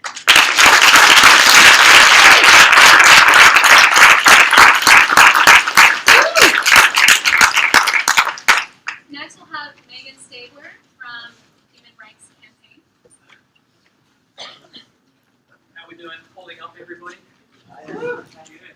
I'm Megan Stabler. I'm on the National Board of Directors for the Human Rights Campaign. Very quickly, the Human Rights Campaign represents 2 million members and supporters of LGBT civil rights. And we're at a tipping point that probably cuts across many of the things that we've heard across here. Our focus, I'm a volunteer, I'm another board member in the room as well. We're all volunteers, and I spend a lot of my time focusing on federal legislation, just to sort of talk about the economic issues that we do face as LGBT Texans. As you can tell, I am a Texan. Unlike some people here, which I appreciate growing up in Austin, I do have a class here that says I got your as I could. So that's me. I am a Texan. But did you know that in the state of Texas, an LGBT person can be fired from their job just for being gay, lesbian, bisexual, or transgender? It still exists here in the state of Texas. Our relationships are not recognized. So we may hear in the news today, Attorney General Greg Abbott, yes, just went ahead and defended the Texas state marriage ban, constitutional ban, and we may go to other states or Washington, D.C. to get married. As soon as we get on a plane and we land back at ABIA, we're unmarried in the eyes of the state of Texas. We have issues when it comes to adoption. We have high prevalence of HIV, AIDS in the community as well as people of color, which is an unfortunate thing because once you get into economic disparity and economic issues, you're finding more and more prevalence of true job disparity, true unemployment. So as much as we heard 20% unemployment for people in minorities, people in the LGBT community as well, are very heavily unemployed. When you start breaking it down into the sort of racial categories as well, it's even worse. And these are some of the things that we try and work on both nationally and statewide by working with some of our great partners like Equality Texas down here as well. We also look at other programs that we can really focus on, faith-based communities and organizations. We realize that as a minority within a minority, some of us are never going to really win security and equality. So reaching out to members of faith-based communities is very important to us and showing that we are Christians, we are Baptists, we are whatever, that we deserve to be loved who we are and not be seen by somebody else who they think we should be. We know that those that are against us on the very far right have put in at least in some of that planks that we need reparative therapy, we need changing. I'm very glad to see the Texas Democratic Party has said, no, you don't, you're perfect the way you are. But if you think about it this way, if you think about the messages I just gave you, that if you're in the state of Texas, you can be fired for being LGBT. If you're in the state of Texas, your relationship will not be recognized. If you're in the state of Texas, you will be prevalent to be beaten up or potentially murdered. Or the suicide rate is so high. That is a message that is also getting down to our teens and our youth. So think about the kids that are growing up here in the city of Austin and what those messages convey. So I ask my other panelists that as much as you look at education, and I really appreciate the board AISD for some of the work that you've done on the education side for welcoming both LGBT parents, but also embracing LGBT students as well, and saying that you're just the same as everybody else. I applaud you for doing that. But when we think about housing and income, homelessness in the city of Austin is very high. Making sure that we can protect our vulnerable citizens as well is very key to us. So LGBT youth that are homeless, finding them the opportunities, teaching them and educating the LGBT youth about HIV/AIDS. It's no longer the years of the 80s. I've been in the States for a very long time. Going through with ACT UP, and we saw our friends die of AIDS. We're not seeing that much in the news anymore of people dying of HIV/AIDS. And that doesn't mean that it isn't out there, and it doesn't mean that we shouldn't be educating our youth who are conveying and contracting HIV/AIDS. So we focus on a lot of different things on the federal level. We try and bring it down to the state level. We're certainly battling Greg Abbott here in the state of Texas. What we do, working with great coalition partners, and also working with other organizations like Youth, ALGO, and Life Works and also myself. That's just a I could talk for hours on this thing, so it must have crossed the list. But I really appreciate the time and look forward to any questions you may have.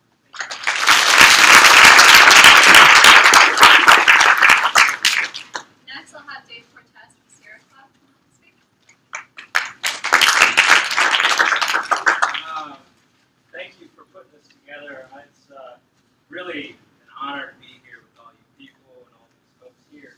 I'm the Central Texas organizer for the Sierra Club Beyond Coal campaign. We focus on climate change in this region. And, it's just a wonderful opportunity to present our work to acknowledge the history of Austin, the environmental movement in Austin, and how much the systems of oppression, the institutions of oppression actually benefited the environmental movement in Austin. Think of the Dawnna system. Our work to acknowledge the history of environmental justice in this community, whether it's the tank farm fight or the Holly power plant that was decommissioned. And our effort to create cross-class and cross-race and cross-cultural dialogue about climate change and environmental policy in this community. Sierra Club really prides itself on a concept called diversity, equity, and inclusion. So when I hear diversity, I think of that, but all of us on the ground working for the institution, what it is it's anti-oppression, it's anti-racism. I want to tell you a little bit about what that means for us. We don't see Austin's reputation as a green leader, as an emerald city, as good enough. It's far from it in our mind. And I want to tell you why and how we're working on it.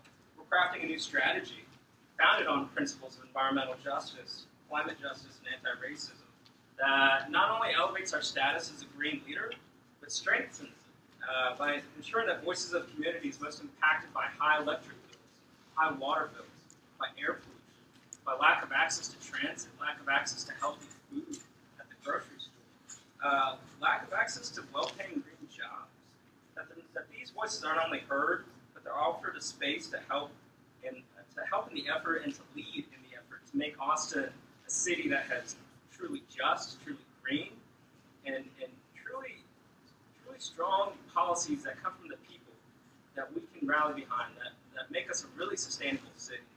Now, we can easily, with this current city council, mobilize out in Colony Park to get the Deckard power plant shut down.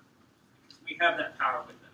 But where are the voices of the community out there in Colony Park, and how are they participating in these discussions? We will not have a movement that can sustain itself and be truly equitable unless we prioritize that. If Austin Energy is going to raise electric rates 4.4%, like we all just experienced, we want to make sure that everybody knows that fossil fuels were the driver behind that, and that solar energy is actually lowering our rates. But we want to hear from people. What is that actually doing to your livelihood? How is that making your day-to-day harder? And did you know that solar power can help in it? We're doing this across the board. I look forward to answering some questions and talking to you some more.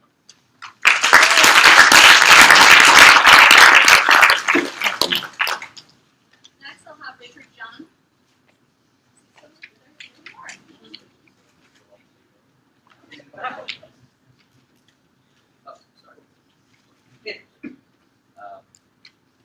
Thank you for having me here and meeting this. 안녕하세요. 제 성함은 루츠정입니다. 여기 불러서 너무 감사합니다. One of the greatest problems that the Asian community faces has to do with language. And even in a forum like this, when we talk about multilingual, we actually don't mean multilingual. We usually just mean bilingual in Spanish. And for the deaf community as well, whether you have sign translators or not. So the greatest problem that we face in whatever form it is usually tied to language. And language minority communities, I've served as assistant director for Asian Pacific Islander Affairs in the District of Columbia way back in my career. And that was the experience there as well, in a very multi-cultural community that was predominantly African American, but had large populations of Central America and Asia. So as I talk about different issues, I think that's going to be a recurring theme that comes up. Here in Austin currently, I'm an immigration lawyer, and I want to talk initially about access to legal services, which is another area. If you happen to come from another country and another culture, understanding how the legal system in the U.S. works is not the easiest thing for a lot of people. They're used to deferring to authority in many cases and things, and so we work a lot in the different community organizations that I work with on legal access issues as well. So I'm going to hop around a little bit. Legal access issues leads me to 2 points I want to make. First, about refugee communities. I know you saw Brian's demographics, and one thing you saw about the Asian American community was there's about 4 groups: Indian, Chinese, Vietnamese, and then you saw other, which was about 13%. And that other group, which is the 4th largest group of Asians, probably comprises something like 9, 10, 11 different countries of origin and mixed race, mixed culture, mixed country people. And so all of those people also tend to speak different languages. But as we look at the diversity in the Asian community, I wanted to cite some specific examples that I think are particular challenges centered around first, law and immigration. One is we have a large refugee community. I don't know if you know that or not, but up in Northeast Austin, we have communities of Nepalese refugees who were actually in refugee camps in Bhutan, and then they were moved to Austin. We had an instance where one of the refugees, was driving home from work one day, and he was stopped by the police, not understanding what he was doing. There was a whole host of police cars called. They surrounded him, and he got out of the car, and he stood there holding his earlobes, which in Nepal is a sign of submission. Police officers surrounded him, yelled for him to get on the ground, and because he didn't understand it, they tasered him. So he was tasered, taken down, and in the police car, they started speaking to him in Spanish and gave him a translation card in Spanish about what his rights were, etc. This points to kind of the range of problems, I think, that people in the Asian community face who are also language minority community members. If they speak English, generally speaking, these type of problems won't occur. But if they don't, it's a big problem. And continuing on the theme of refugees, when we see the recent waves of immigrants coming up, especially the unaccompanied children, there's one thing in the media that really disturbs me, which is that for some reason, because their parents were able to pull together $3,000 to pay a coyote to bring them up here, how is that different from Eastern European Jews pulling their money together and picking a son or daughter and sending them to the U.S., or Cubanos putting their money together and putting a son or daughter on a boat to the U.S.?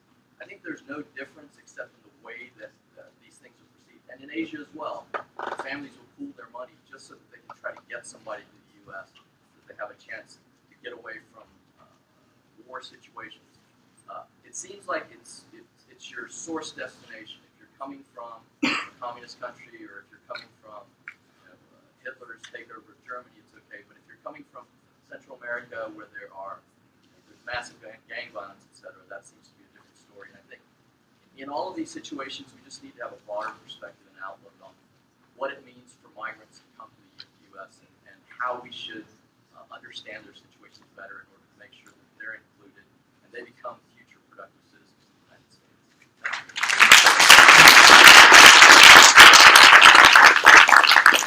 Next, we'll have Alejandro Caceres from Austin Immigration Rights Coalition.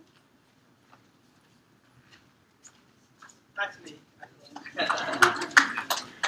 I'm going to stand over here because that makes it so short, right? My name is Alejandro Caceres. I am the Executive Director of the Austin Immigration Rights Coalition.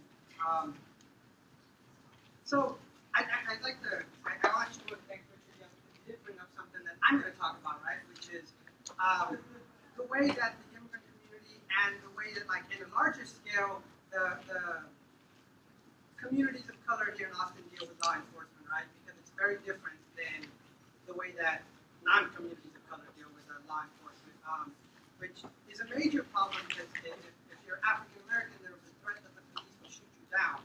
I hope that that's not like scary for anyone, but that's actually happening, so I just want to address that, right?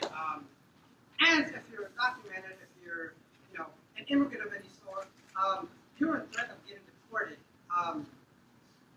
So I'd like to share a story with you, right? Because we, as an organization, we're a membership organization, and all of our decisions and all of our campaigns are led by the immigrant community. I myself am from Honduras. If I would have gotten here 4 months ago, I would have been one of these unaccompanied minors. A few months ago, one of our members was driving. She is a domestic worker. She cleans houses.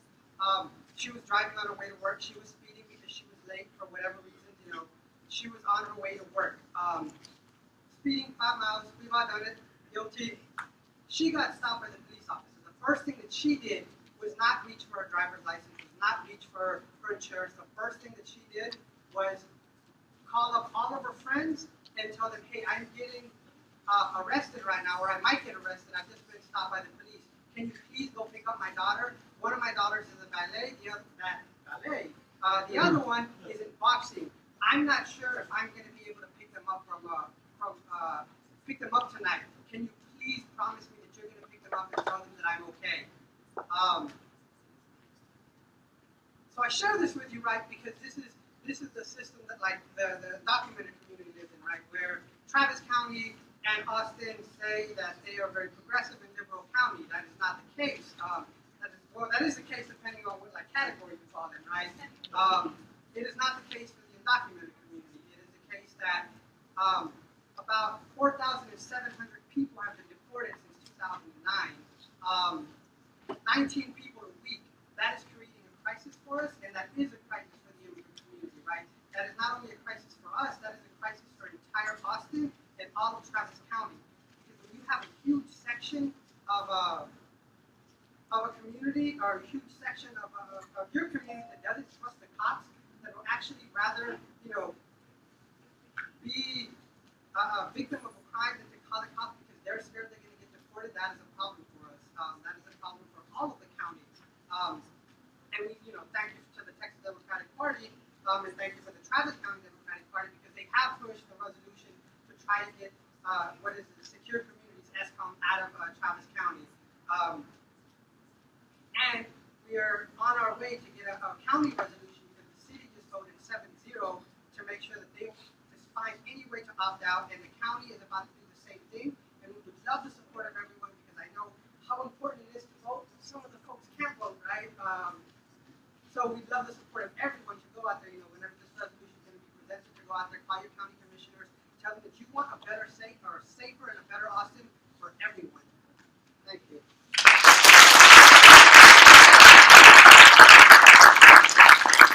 Next, I'll have Adrian Lipscomb, City of Austin. I get to stretch my legs. Good evening. All right, thanks for your love out there. We're going to go over a couple things. Get a little exercise right here. How many people drove? Here. How many people walked? How many people rode a bike?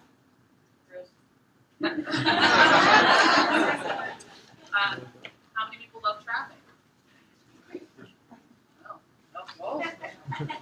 Well, my name's Adrian Lipscomb. I work for the City of Austin. I wear a couple hats, so I'm going to try to go over them pretty quickly. First of all, I work with bikes. So, as you see the bike share system, you can blame me. I'm placing that system down here in Austin. I work now, used to be in the Public Works Department, but now it's in the Transportation Department. So, we're the alternative transportation. My other hat that I wear is that I'm a PhD student at UT, Community Regional Planning. It's a long word, but pretty much it says city planning. So what I study is I look at sustainable transportation and transportation options, attitude and behavior of minorities.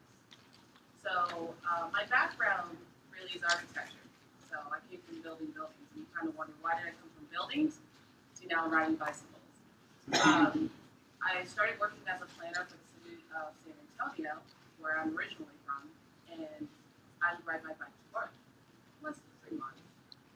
Every time I would get to a certain intersection, I would get stopped by somebody that knew me and asked me, what happened to your car?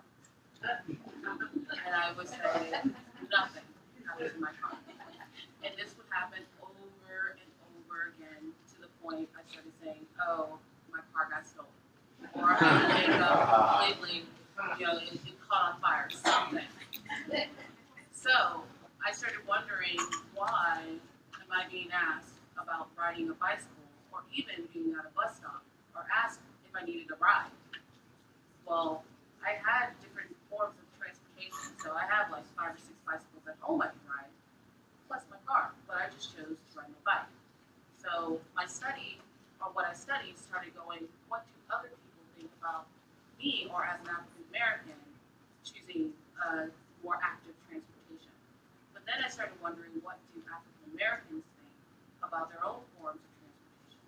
So a lot of my studies look back towards the civil rights movement and towards the options during that time. So hopefully I'll be able to answer some of your questions. Oh, I got 1 minute here.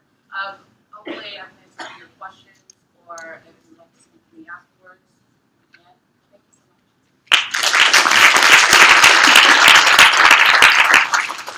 And last but certainly not least, we have Celso Baez.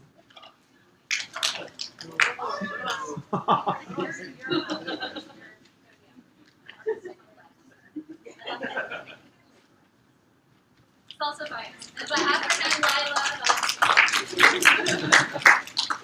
try to be brief because folks are getting antsy. As mentioned, my name is Celso Baez and I work for Capital Metro in Community Engagement. Talk a little bit about the team makeup. We have a team of 6 members in our community involvement team, and we sort of spread ourselves geographically in the region, and we sort of do outreach in designated turfs, if you will. So, for instance, my turf reaches as far as east of 35, south of 7th Street, down to the county line. So essentially, when we propose a fare increase, or when we propose a route, or any decision our board considers, we are charged with rolling out a public engagement campaign and meaningfully engage folks around that decision. At Capital Metro, we try to the extent possible to plan a system that serves all of Central Texas. We're certainly mindful for folks that don't choose to ride our system or use our system. They have to. They rely on us. We offer over 80 bus routes, offer a system for folks that have disabilities, and we offer a reduced fare, and our base fare is at $1. Just to touch on demographics a little bit, demographics drives a lot of ridership, and it drives most of our planning efforts. We prioritize transit-dependent riders. In fact, we're federally required in all of our decision making to ensure that we don't disproportionately impact protected classes under Title VI of the Civil Rights Act of 1964. Our Office of Diversity conducts a thorough analysis that determines whether or not we disproportionately impact certain groups of people. And if we do identify that we are impacting folks, we try to identify solutions that mitigate that impact. We partner extensively with nonprofit agencies and social services and advocacy groups to try to tackle unique equity issues, but we're not perfect. We try to be better every single day. We're also not a social service. Just to remind folks, we're a utility. However, we understand that we play a very social role in Central Texas. There are some entities and some folks that like to point the finger at Capital Metro. Hey, why don't you operate service here? Why don't you operate service there? Well, for one, there are certain parts of the region that aren't in our service area, for one. 2, if resources magically appear tomorrow, namely money, we couldn't just start operating service on day 1 because there are other issues like the streets don't connect, or there aren't any sidewalks, or it's not accessible. So we stand ready to work with our partners. Capital Metro isn't the only problem, and it's also not the only solution. So we stand ready to work with our partners to address issues like that. And one last thing, public transportation anywhere is a profoundly effective tool to advance equity. If done right, folks can get to work, they can get to school, they can get to healthcare, you name it. You can talk about any issue across the board, all of the issues that we're talking about this evening. And transportation is also a great equalizer. More folks in Austin are spending more of their income on transportation, and in some cases, more than housing. You know, this town likes to talk about affordable housing. You know, the conversation also ought to be about affordable living. You know, think about, say, a mother in Lumber, or a mother in Dove Springs, or a mother in Holland Park, who's working 3 shifts at a fast food joint. Maybe this mother prioritizes purchasing a vehicle, and most likely that vehicle is a lemon. That vehicle is a used vehicle, and it's depreciating rapidly. This mother is spending more money on car repairs, gas, fuel, insurance, finance, spending more money on those things than on housing. So that's a problem. So I encourage you folks and encourage everyone here on this panel to work together, because a real concerted effort needs to be made to address affordable living in Central Texas. So I'm happy to answer any questions that I got from my throat.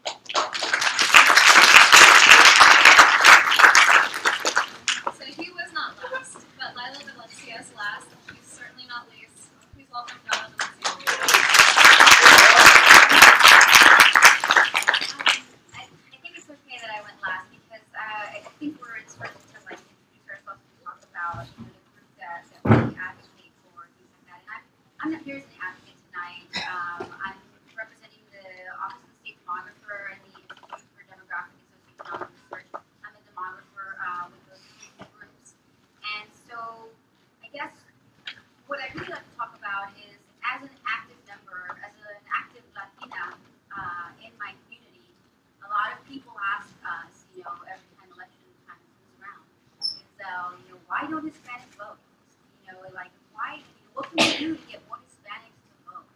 And I guess I just wanted to share a little bit of background on some of the structural barriers that are actually there that keep so many Hispanics, and not just Hispanics, but many other members of our community not voting and not active in the community. And as a demographer, so much of those things that keep us from voting have to do with demographics. And so basically, people who are younger vote less than people who are older. People who have higher incomes vote more often than people who have lower incomes. People who are white and black vote more often than people who are Asian and Hispanic. People who have higher levels of education are much more likely to vote than people who have lower levels of education. And in my field, we like to talk a lot about demographics and destiny. And what that really means to us is that a lot of times we get to be the ones that ring sort of the alarm bell for communities and say, you know what, we're seeing these trends in the data. This is what we think may be coming ahead. And for Travis County and for Texas, some of the trends that we're seeing that can be somewhat alarming and challenging, but also present great opportunity for us, are demographically based, right? So we are a pretty young state. When you look around the state, the median age is about 32 years. That gets a little higher for non-Hispanic whites at about 34, 37.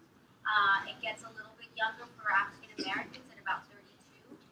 It's about 31 for Asians, and for Hispanics it's 26. Now when we talk about young voters, we're usually talking about voters that are 18 to 29. They make up about 26% of our electorate.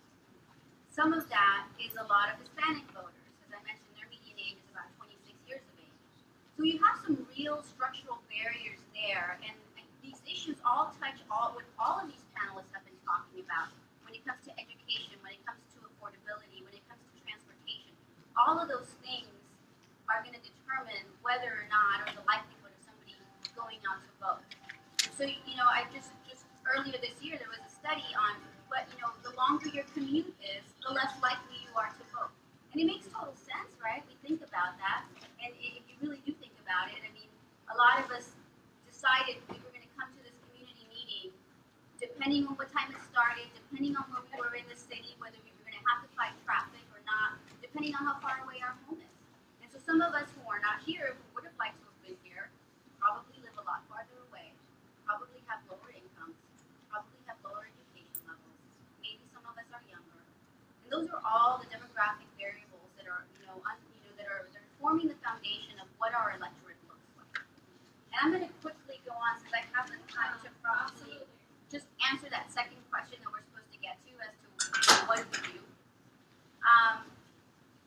what I would suggest that we do, and I'm not a policy person either, just like Ryan mentioned, but basically what we've seen done at, in 2010, we did a 21 precinct project under the leadership of Andy Brown and Laura Hernandez and Eleanor Thompson and Crystal Diagram, who was here earlier. It was a 21 precinct project, and they knocked on doors between 6 to 10 times, and their voter turnout was great in those 21 precincts. And I can't give you the numbers because this is Crystal's project, but their voter turnout significantly improved from past cycles. And I was reading just the other day a piece in the Washington Post from some researchers that looked at over 268 field projects. And they looked at all sorts of variables that these projects were investigating. And the thing that they found that was the most effective way to turn out not only voters, but disenfranchised voters, disengaged voters, voters that just didn't think their vote counted, was contact, personal contact. If you called them, if you went to their door, and if you did this repeatedly, that's what got them out to the polls. So I'll just close with that. Thank you all for being patient. I know it's been a long forum and we started late, so this is going over time a little bit. And I'm holding you all hostage just so you know. How many of you can relate to more than one issue that has been presented tonight? How many of you have done advocacy work in any community? And how about grassroots organizing, going door to door? Great. This is a great group. So the point of this forum was not only so that you can hear directly from community leaders who are doing advocacy work here in Austin, but I wanted to hear directly from you as well. So I'd love to hear anything that you feel that you can expand on, factors that contribute to the equation of marginalizing demographics, of services that really need to be advocated for, and policies, not policies that we advocate for. So anyone would like to give feedback, contribute, please do. There's a microphone right there. Or you can just project loudly. Okay, I just have one thing. I live in, a gentrified area. I live in Miller, but I have an affordable house. And what happened this year to us, and many people who have affordable houses in this area, and just around Austin in general, is that the state of Texas is a non-disclosure state. They don't know how much we paid for our house. They look at our house, look at other houses that are similar to it, and they say, you should pay this much tax. So those of us who paid this much for our houses are charged for the taxes this much. Now, this is the City of Austin program, but Travis County can't, because the state, figure out who we are. So every year we have to protest. And so it's there's this strange kind of thing where we want to do great things. We want to get people involved, we want to do affordability, we want people to live here. But there's Austin, there's Travis County, and there's Texas. And there's no conversation between them. We have neighborhoods, East Austin has been here forever. They're affected by gentrification and all these wonderful kind of things that are building here. But there doesn't seem to be any effort to make a protected class for the people who've been for 20, 30, 40, 50 years. You have to have kind of special projects to try to protect 11th and 12th Street and that kind of thing. So I find it, I don't know what the solution is to sort of look at, affordability and how to make these different rungs work together so that, in 5 or 6 years, I may not be able to stay in my affordable house because I can't pay the taxes, because I'll have to completely or continually protest to remind them, no, I paid for this much of my house. You're taxing me for this. I, only earn so much. To get an affordable house, I am not, I am a certain kind of level of income. And so it's sort of like, I'm a certain level of income, and I had to jump through hoops to be able to qualify to get my house. I've done all the work, but still I'm constantly working every year just to stay where I am. So I don't know how we get all these different kind of things together, and I know that tax is a problem in Austin anyway, in Travis County. So I don't know if there's a solution or an idea, but I just wanted to address that. Well, Paul or Greg, would you like to answer that? Or you would like to answer that? So, first of all, you gave me another great argument for disclosure.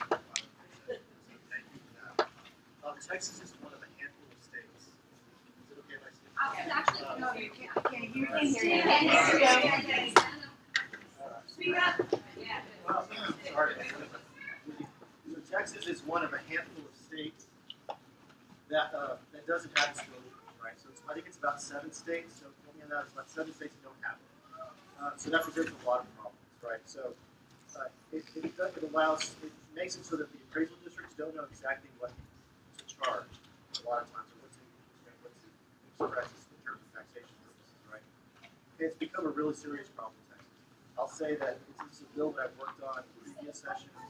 It's always fought by a lot of the realtor association, and with a lot of the commercial realtor side as well. And then, believe it or not, like the apartment association tends to oppose it as well. They see it as kind of a little opening for the state to potentially provide a fee at the point of sale to go towards affordable housing or towards other things. So it's always been opposed. The difference now, I think, is in my 12 years in the ledge, that the topic of property taxes has been, the hottest and the highest I've seen in a very since I've been there. And it's true, certainly not locally, but it's true in Houston, it's true in Dallas, it's true in other parts of the state of Texas as well. So I think we're going to probably have more serious discussions about the disclosure aspect of it. So that's something I'm definitely going to be working on. I know other members have been talking about some part of that. I think, real quick though, generally speaking, on the housing side, now your issue is really intriguing to me, because it seems like since you're doing it through a city program, am I right about that? Yes. That would be a little bit more collaboration. So that's another angle that I'm going to be looking at. But the problem really has been not with the residential side. Most of the appraisals have been almost pretty accurate. I think most people would agree with that. Obviously, people getting their tax bill would say no. But I think generally speaking, they're not that far off. It's the commercial side that's been a lot of the problems, right? And so there's some, one of the ideas I have as well is that during the process when you're appealing, right, when you have to appeal your bill, you have to spend your time, your money, all of that stuff, away from work, all those things. See, a lot of these big commercial guys have lawyers. They have other people that do that all day long. And it lowers all those big commercial prices as far as their appraisals go down. And then everyone else has to make up for it. So I'm looking at kind of a hybrid of if you're going to contest your bill, if you're a commercial property, then if you bought it within the last 3 years or so, maybe 2 years, that you have to demonstrate this is what I paid for it. For once, only in those kind of situations. So that's something that we're going to have to look at the state level. Thank you. I have a question that I'll use the microphone. Okay, yeah, please do. Silly, nothing to come out loud and KXC and the website. Well, one of the problems I've seen that I think about a lot, too much, I guess, in Austin is that state property doesn't pay any property tax as far as I know. And it's some of the most valuable property in the county, and it's occupied by people who hate Austin. It really irritates me that we have to put the bill as a city for all of them running around using our electricity and our water, and they're not paying 1 red cent on their property. I don't know what to do about it, though, except maybe a state district like D.C. is a federal district, but it's not fair to the county or to the city particularly.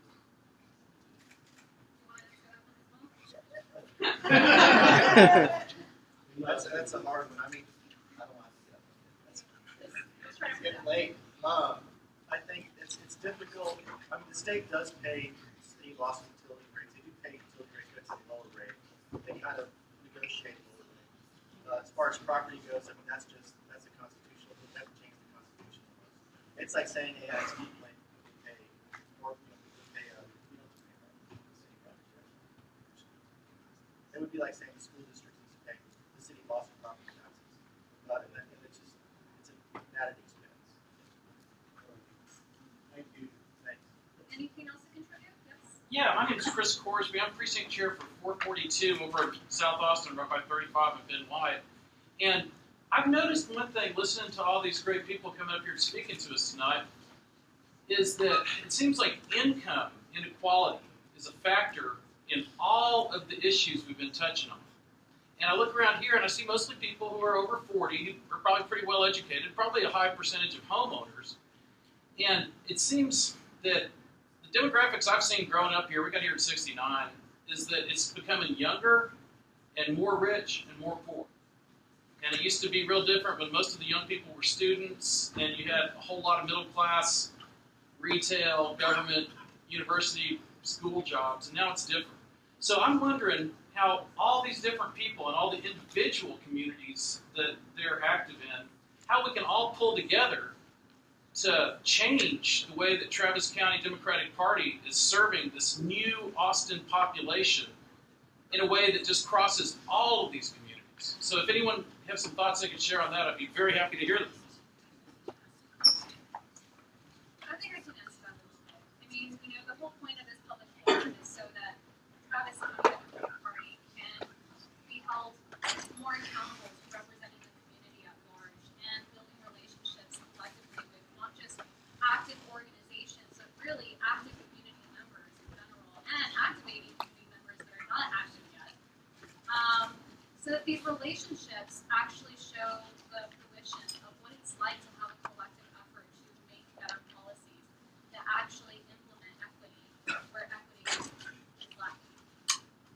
Does that What? No, It I'm a makes sense. philosopher at heart, so I might speak in riddles, I'm sorry.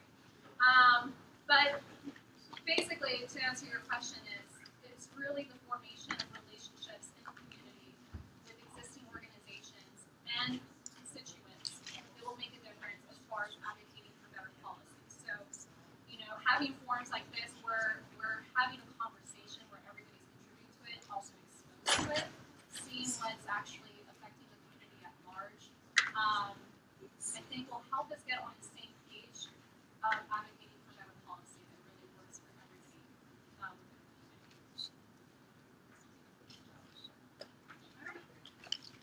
Anything else? Okay. Well, yes. I have 2 words. Not enough, or 5. Not enough about the silver tsunami and the whole issues with the Asian population. My name is Justin Jacobson. I'm the outreach coordinator for Stonewall Democrats of Boston, and we've recently tried as a group to start talking for people of color and gay and trans community to better flesh out kind of what we do and how we do our advocacy.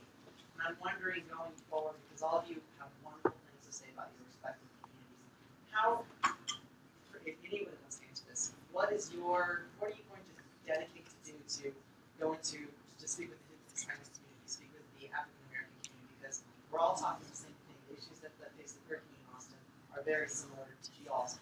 When do we and how do we go forward and start coordinating our efforts so we can start tackling this? Because if the numbers show that all of these minorities together, and I think in an Anglo community there's going to be a lot of support for these issues, when do we start making more coordinated efforts to tackle these issues instead of kind of running in our own little fiefdoms? What do you have to say? How do you encourage, or what will you do to encourage coordination moving forward? Again, my name is Stephanie. I'm with the Workers Defense Project and Workers Defense Action Fund. And Workers Defense Project, the Sierra Club, the Austin Immigrants' Rights Coalition, many community organizations locally have been partnering with labor organizations to create a new coalition called Austin for All. And the goal of this coalition is to really ensure that the issues that impact working families of the city are prioritized in the upcoming city council election, and so that working families remain really the center of our political debate, and that policies that are serving those communities are prioritized once the new city council takes office. And really, I mean, as been mentioned earlier, the moving to a district system will revolutionize, I think, the way that city politics happens in the city. And the point of the Austin for All Coalition is really to make sure that we are working in coordination with groups, both labor groups and community groups, to a degree that's never been seen before, to really match that change, so that as a community we are organizing in a revolutionary way, just as City Council is moving in a completely new, exciting direction, to make sure that change continues to work for our constituents as well. So, I'd like to address it in 2 ways. One of the things about the Asian American community is we have been invited to a lot of these things, and so we're active can be invited to things, and that people remember that there are Asian Americans that are involved in politics and want to vote and do things. And so, whether it's working with Education Austin here on citizenship drives and DACA sessions outside of the traditional areas into the Asian communities, or whether it's linking up with Immigrant Rights Coalition and the Asian community coming out and supporting, opposing the sheriff on SCOM and ICE. All these things, but what I will say, and when you ask that question, what I would say is, I think it's really incumbent upon you and your organization to reach out, because if you wait, my experience is nobody's coming. You got to get out there and do it. At the same time, I'm looking for more help from the Travis County Democratic Party to act in a coordinating way in exactly the way that you're speaking. And I think this event is one of the proofs that that's hopefully happening. Richard's actually absolutely correct. The last thing you want to do is wait until, right now we're less than 100 days away from election. So you have to focus on cultivating relationships, because in my community, you have to work on having 3 or 4 pláticas, conversations like we're doing now, before you can make the ask. And it starts with cultivating the relationships. The other thing too is, don't assume that just because you're translating your political platform and your goal, that that's like it's not. We want to see platforms that actually resonate with our culture values, the way our lives are actually affected and live. And so the only way you're going to learn that is for you to make sure that you're cultivating the relationships year-round, not just election time. One of the things that we're doing right now, every Saturday we have a group that gets together. We publish a list of all the Latino surnames that are registered voters, and we're calling people who didn't vote as an example of primary elections. So like for me, there are 196 Saldanians, and only 20 people voted. So what I'm doing is I'm calling everybody on that list every Saturday and reminding them, because we have an election coming up 100 days away. So anyway, I'll get with you later. But we have HABLA pláticas, which are indicative of our culture. We get together the 4th Wednesday of every month, and we talk about issues like we're talking now. So I think we're all going to pile on and say exactly the same thing. You took that first step by asking that question, right? But you need to own it and work with coalitions. We're never going to achieve anything for minority rights on whatever plot, whether it's housing, migrant issues, whatever it may be, unless we work as a community. I learned some things from you, and I'd love to connect with you on some things as well. But from the LGBT perspective, the only way that we're going to achieve full equality, yes, we're going through the legislative issues or the federal court for marriage, but that's not going to, once you get marriage across the states, which I guarantee is going to happen in June of next year with the Supreme Court, we can still be fired on each other, right? So you can be married, but you can be fired. We're not going to win unless we work with SCU. If we do programs like we do with YS Order, making sure that people are looking at the ability to go ahead and vote, that we're helping them with their citizenship. Because if we show people in our own community that are gay or lesbian, that just happen to be Hispanic, that we care about their issues, we care about their families, because their families are struggling to either make income, find affordable housing, or just get citizenship, or just be protected when it comes to being pulled up by the cops, then they're more likely to say, you know what, your issue is going to be our issue too. So we absolutely have to band together on this. I think your question just started with this discussion with a panel of 16 people is really about is we share a common interest, and that is making, I could say the state of Texas better, but the city of Austin better moving forward for everybody that arrives here and wants to embrace this from the city. I don't think that we can continue to be one-issue communities. I think that sometimes many people focus on what is important to them only, and we are strong in a coalition. We have to care about what happens in the Asian communities, what happens in the Latino communities, what happens in the LGBT communities. We have to care about moving the ball forward for each other. Look at models like the Poor People's Campaign. You look at ideas where we are caring about each other's children. You want the same thing for your children that I want for mine. It is a tragedy when we have some of the best schools in the country on the west side of 35. We know exactly what to do from a diagnostic standpoint to get elementary kids to middle school kids, to high school, to any college in the country. But 10 miles down the road, you can't figure it out. That is no longer acceptable. And it shouldn't be acceptable to those of us whose kids are doing well. We should no longer in this community just advocate for ourselves, but to advocate for all of those folks that will make this community healthy. And it is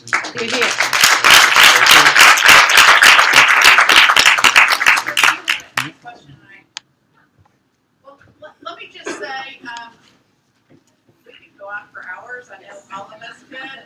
This is just our first diversity outreach forum. I hope to have more, and as you can tell from the array of people who spoke and all the various issues that they spoke on, there is so much here. And part of what we really, I think, would like to do is hear from you about where to go from here. I know Christian has some thoughts, I have some thoughts. Maybe we need to focus in on issues. Maybe that cut across all of these communities. Maybe we need to focus on one community at a time. There are various ways to do it. We'd love to hear from you and from you all where to go next. I do believe that we are all stronger when we work together. We all have common interests. We all care about our own children and each other's children. And so I think that the fact that we're all here together talking about these issues is critical, and that we all need to work together on these issues, because I know that that Martin Luther King, and I'll get this wrong, says none of us is free until all of us are free. I think none of us have our issues resolved and our rights addressed until all of us do. And I think that we appreciate your being here, because I think this is the first step in that direction. And thank you for all.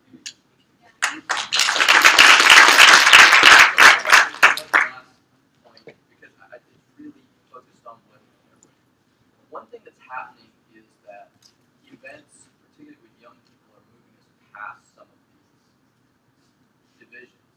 You have, whether it's a mixed race LGBT couple or mixed race children, things are moving beyond the boundaries that have been set by society, and if we're gonna adapt as a Democratic Party and stay ahead of the curve, we need to understand that and work together, because our children are going to be in situations that are different from the ones that we face today.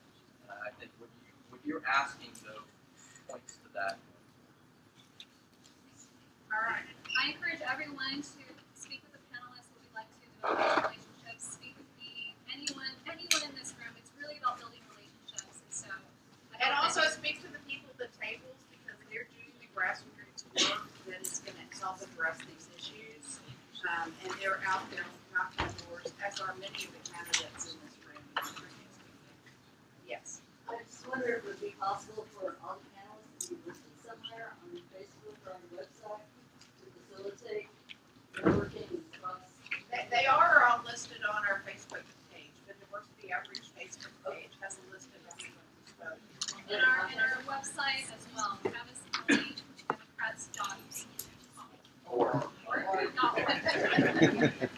Also, I just want to let everybody know there's also going to be town hall meetings at the Black Austin Democrats every month, every third Thursday of the month for the next 3 months. So please, if you'd like to also contribute to those conversations, it's going to be Black Austin Democrats Town Hall at the Millennium Center every third Thursday of the month.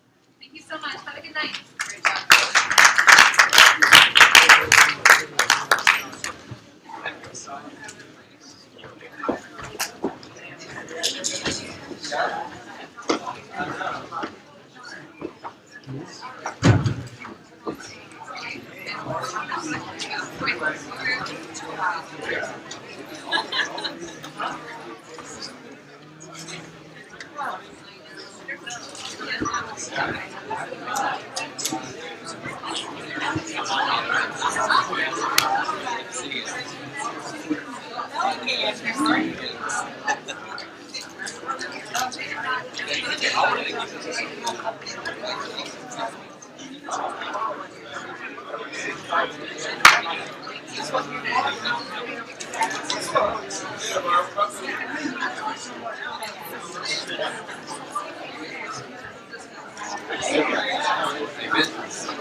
Yeah, it's great.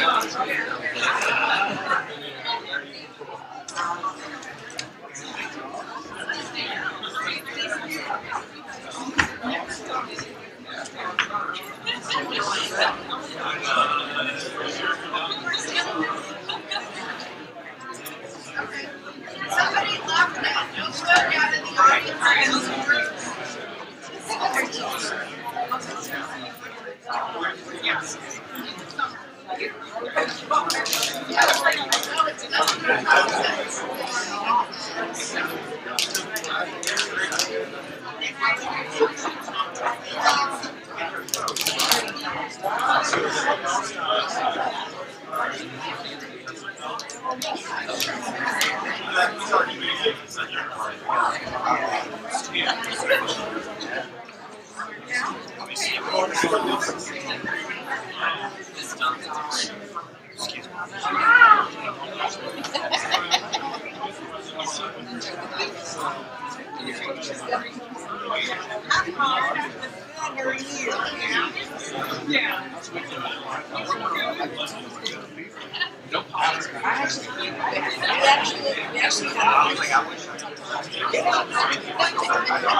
Sit there, man. Good to see you.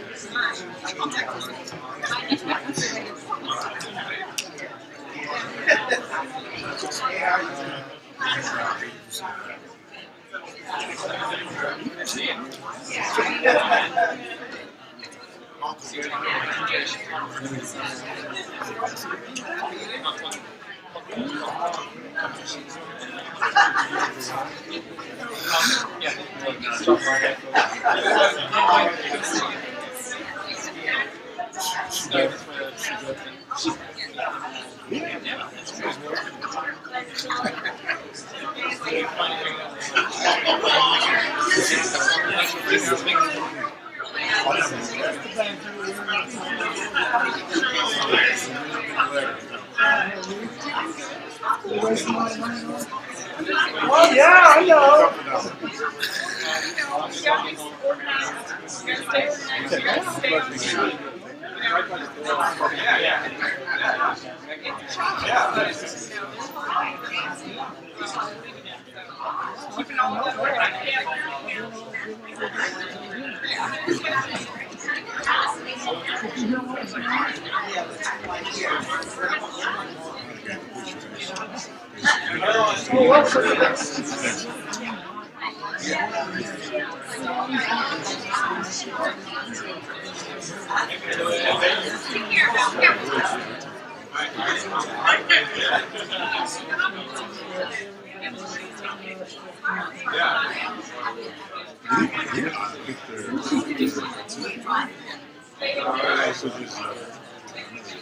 Good, good. How about you?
I just don't see, you know, and I'm advocating for but this, she needs to join.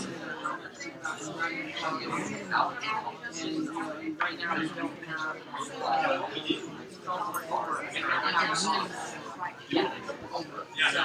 having this position, 3 engineers and well, I mean, as a minor, well, we have to step up against the time. So we've been pretty much on I think studying is fascinating, and I put it forward minority studies. I am and one of the, and I'm also a subcommittee, I'm the teacher. So you know, we're talking about rail and all that, right? And I'm just fascinated how the bus system and all that stuff is. Still a little frustrating. I want you guys to stick around with you. Well, it's strange because this year, and it's all you here all day. Oh, there's another trouble maker. How are you? It's black, obviously. Yep. But it's Good job. sorry. Higher Asian. I think that we are really I think so. I know there's a difficult time getting more opportunities. Like I said, it was exciting and neat because it was a matter of I had to have less salary than right, but I had to have a experience that would allow me to do $190,000 right of mortgage, line of credit to get a mortgage for my house. My house markets at $289,000. So it's sort of like, so you kind of have, it's really, really weird, it's really, really hard, and it's not, it's not sustainable, you know. Well, if you work at HABLA, you are poor enough to be able to go on, man. Well, literally, you said it was working out for in Austin.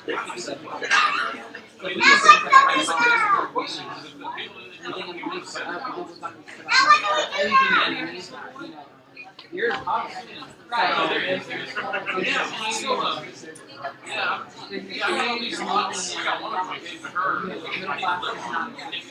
Right. So you would make Once you get like you are. So that's 45 minutes away. But I was, what I'll do is I'll email you. I'll email you. It's so nice meeting you too. Your dog? You talking about Raz up there too? My pep. You got Facebook page? Yeah, I got Facebook page. So like, I'm more friends than I do. I was like, where are we eating? Oh, okay. I'm hungry, girl. I don't even know what's open. I got no reception. I got Chris. Most of the time I'm not going anywhere, but I gotta get to. What's over here? You know, like outside or outside? I just get, well, cause it's like, I'm feeling that, it's like, it was in a weird place where it felt smooth. Where you want to go?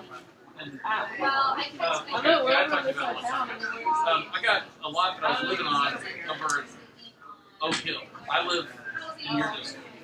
And I'm getting taxed on them, I can't get any services. They annexed Oak Hill and they never gave me services. A few people from their office trying to figure out what to do. And the last I heard was like, good luck, we'll hire one. And I'm hoping I can get something better than that. But I think it was perfect. No, but there's a slab that was there, yeah. But no, I had a house there, because I couldn't get regular services to it. I was living off the grid with solar, electric, and water from the neighbor. Yeah, it's in the city. It was annexed. And then the city had a service plan, and they never put in the services. But we still get taxed on it. Sounds like a state law. Texas municipal code,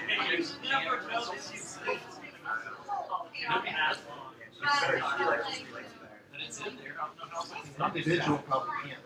An individual probably could.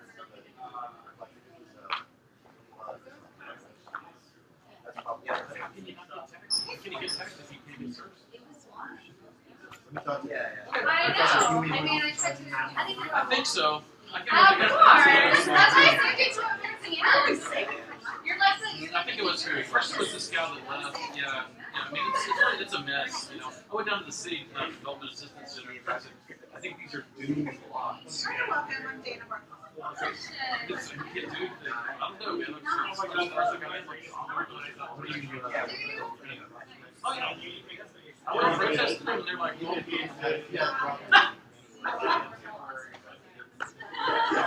That's fine.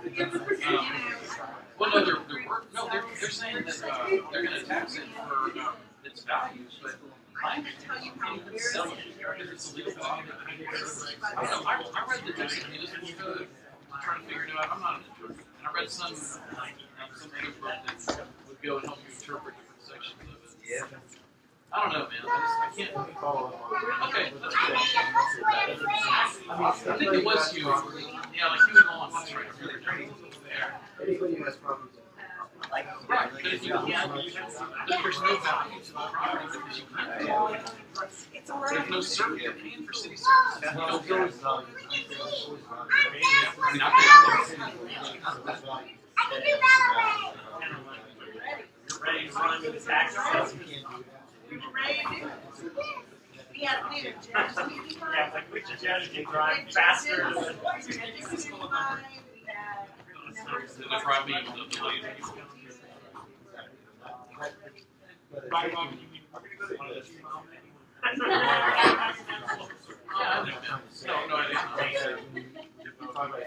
I will sharpen a I won't even try to stab it. Chase him out with a sharpening.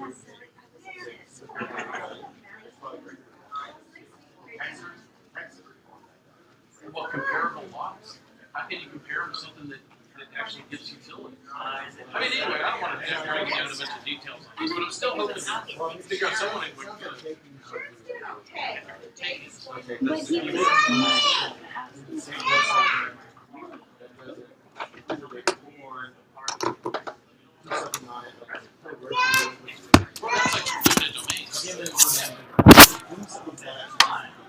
yeah.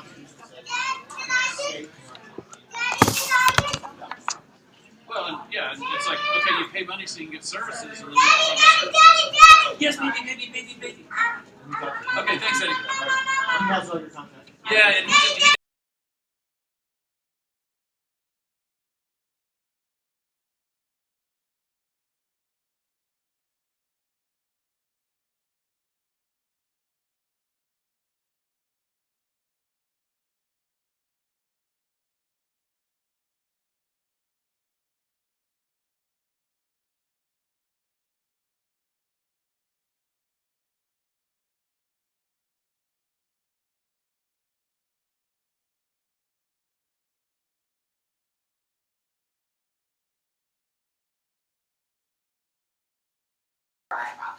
So good.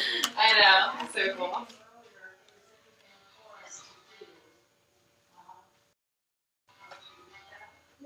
Yo, Yo, how are you feeling? like shit. I believe it. I wouldn't doubt it for a second.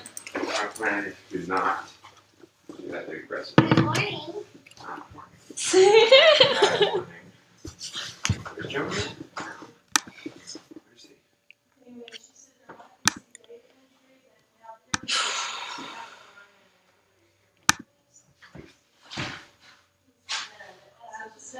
Displays.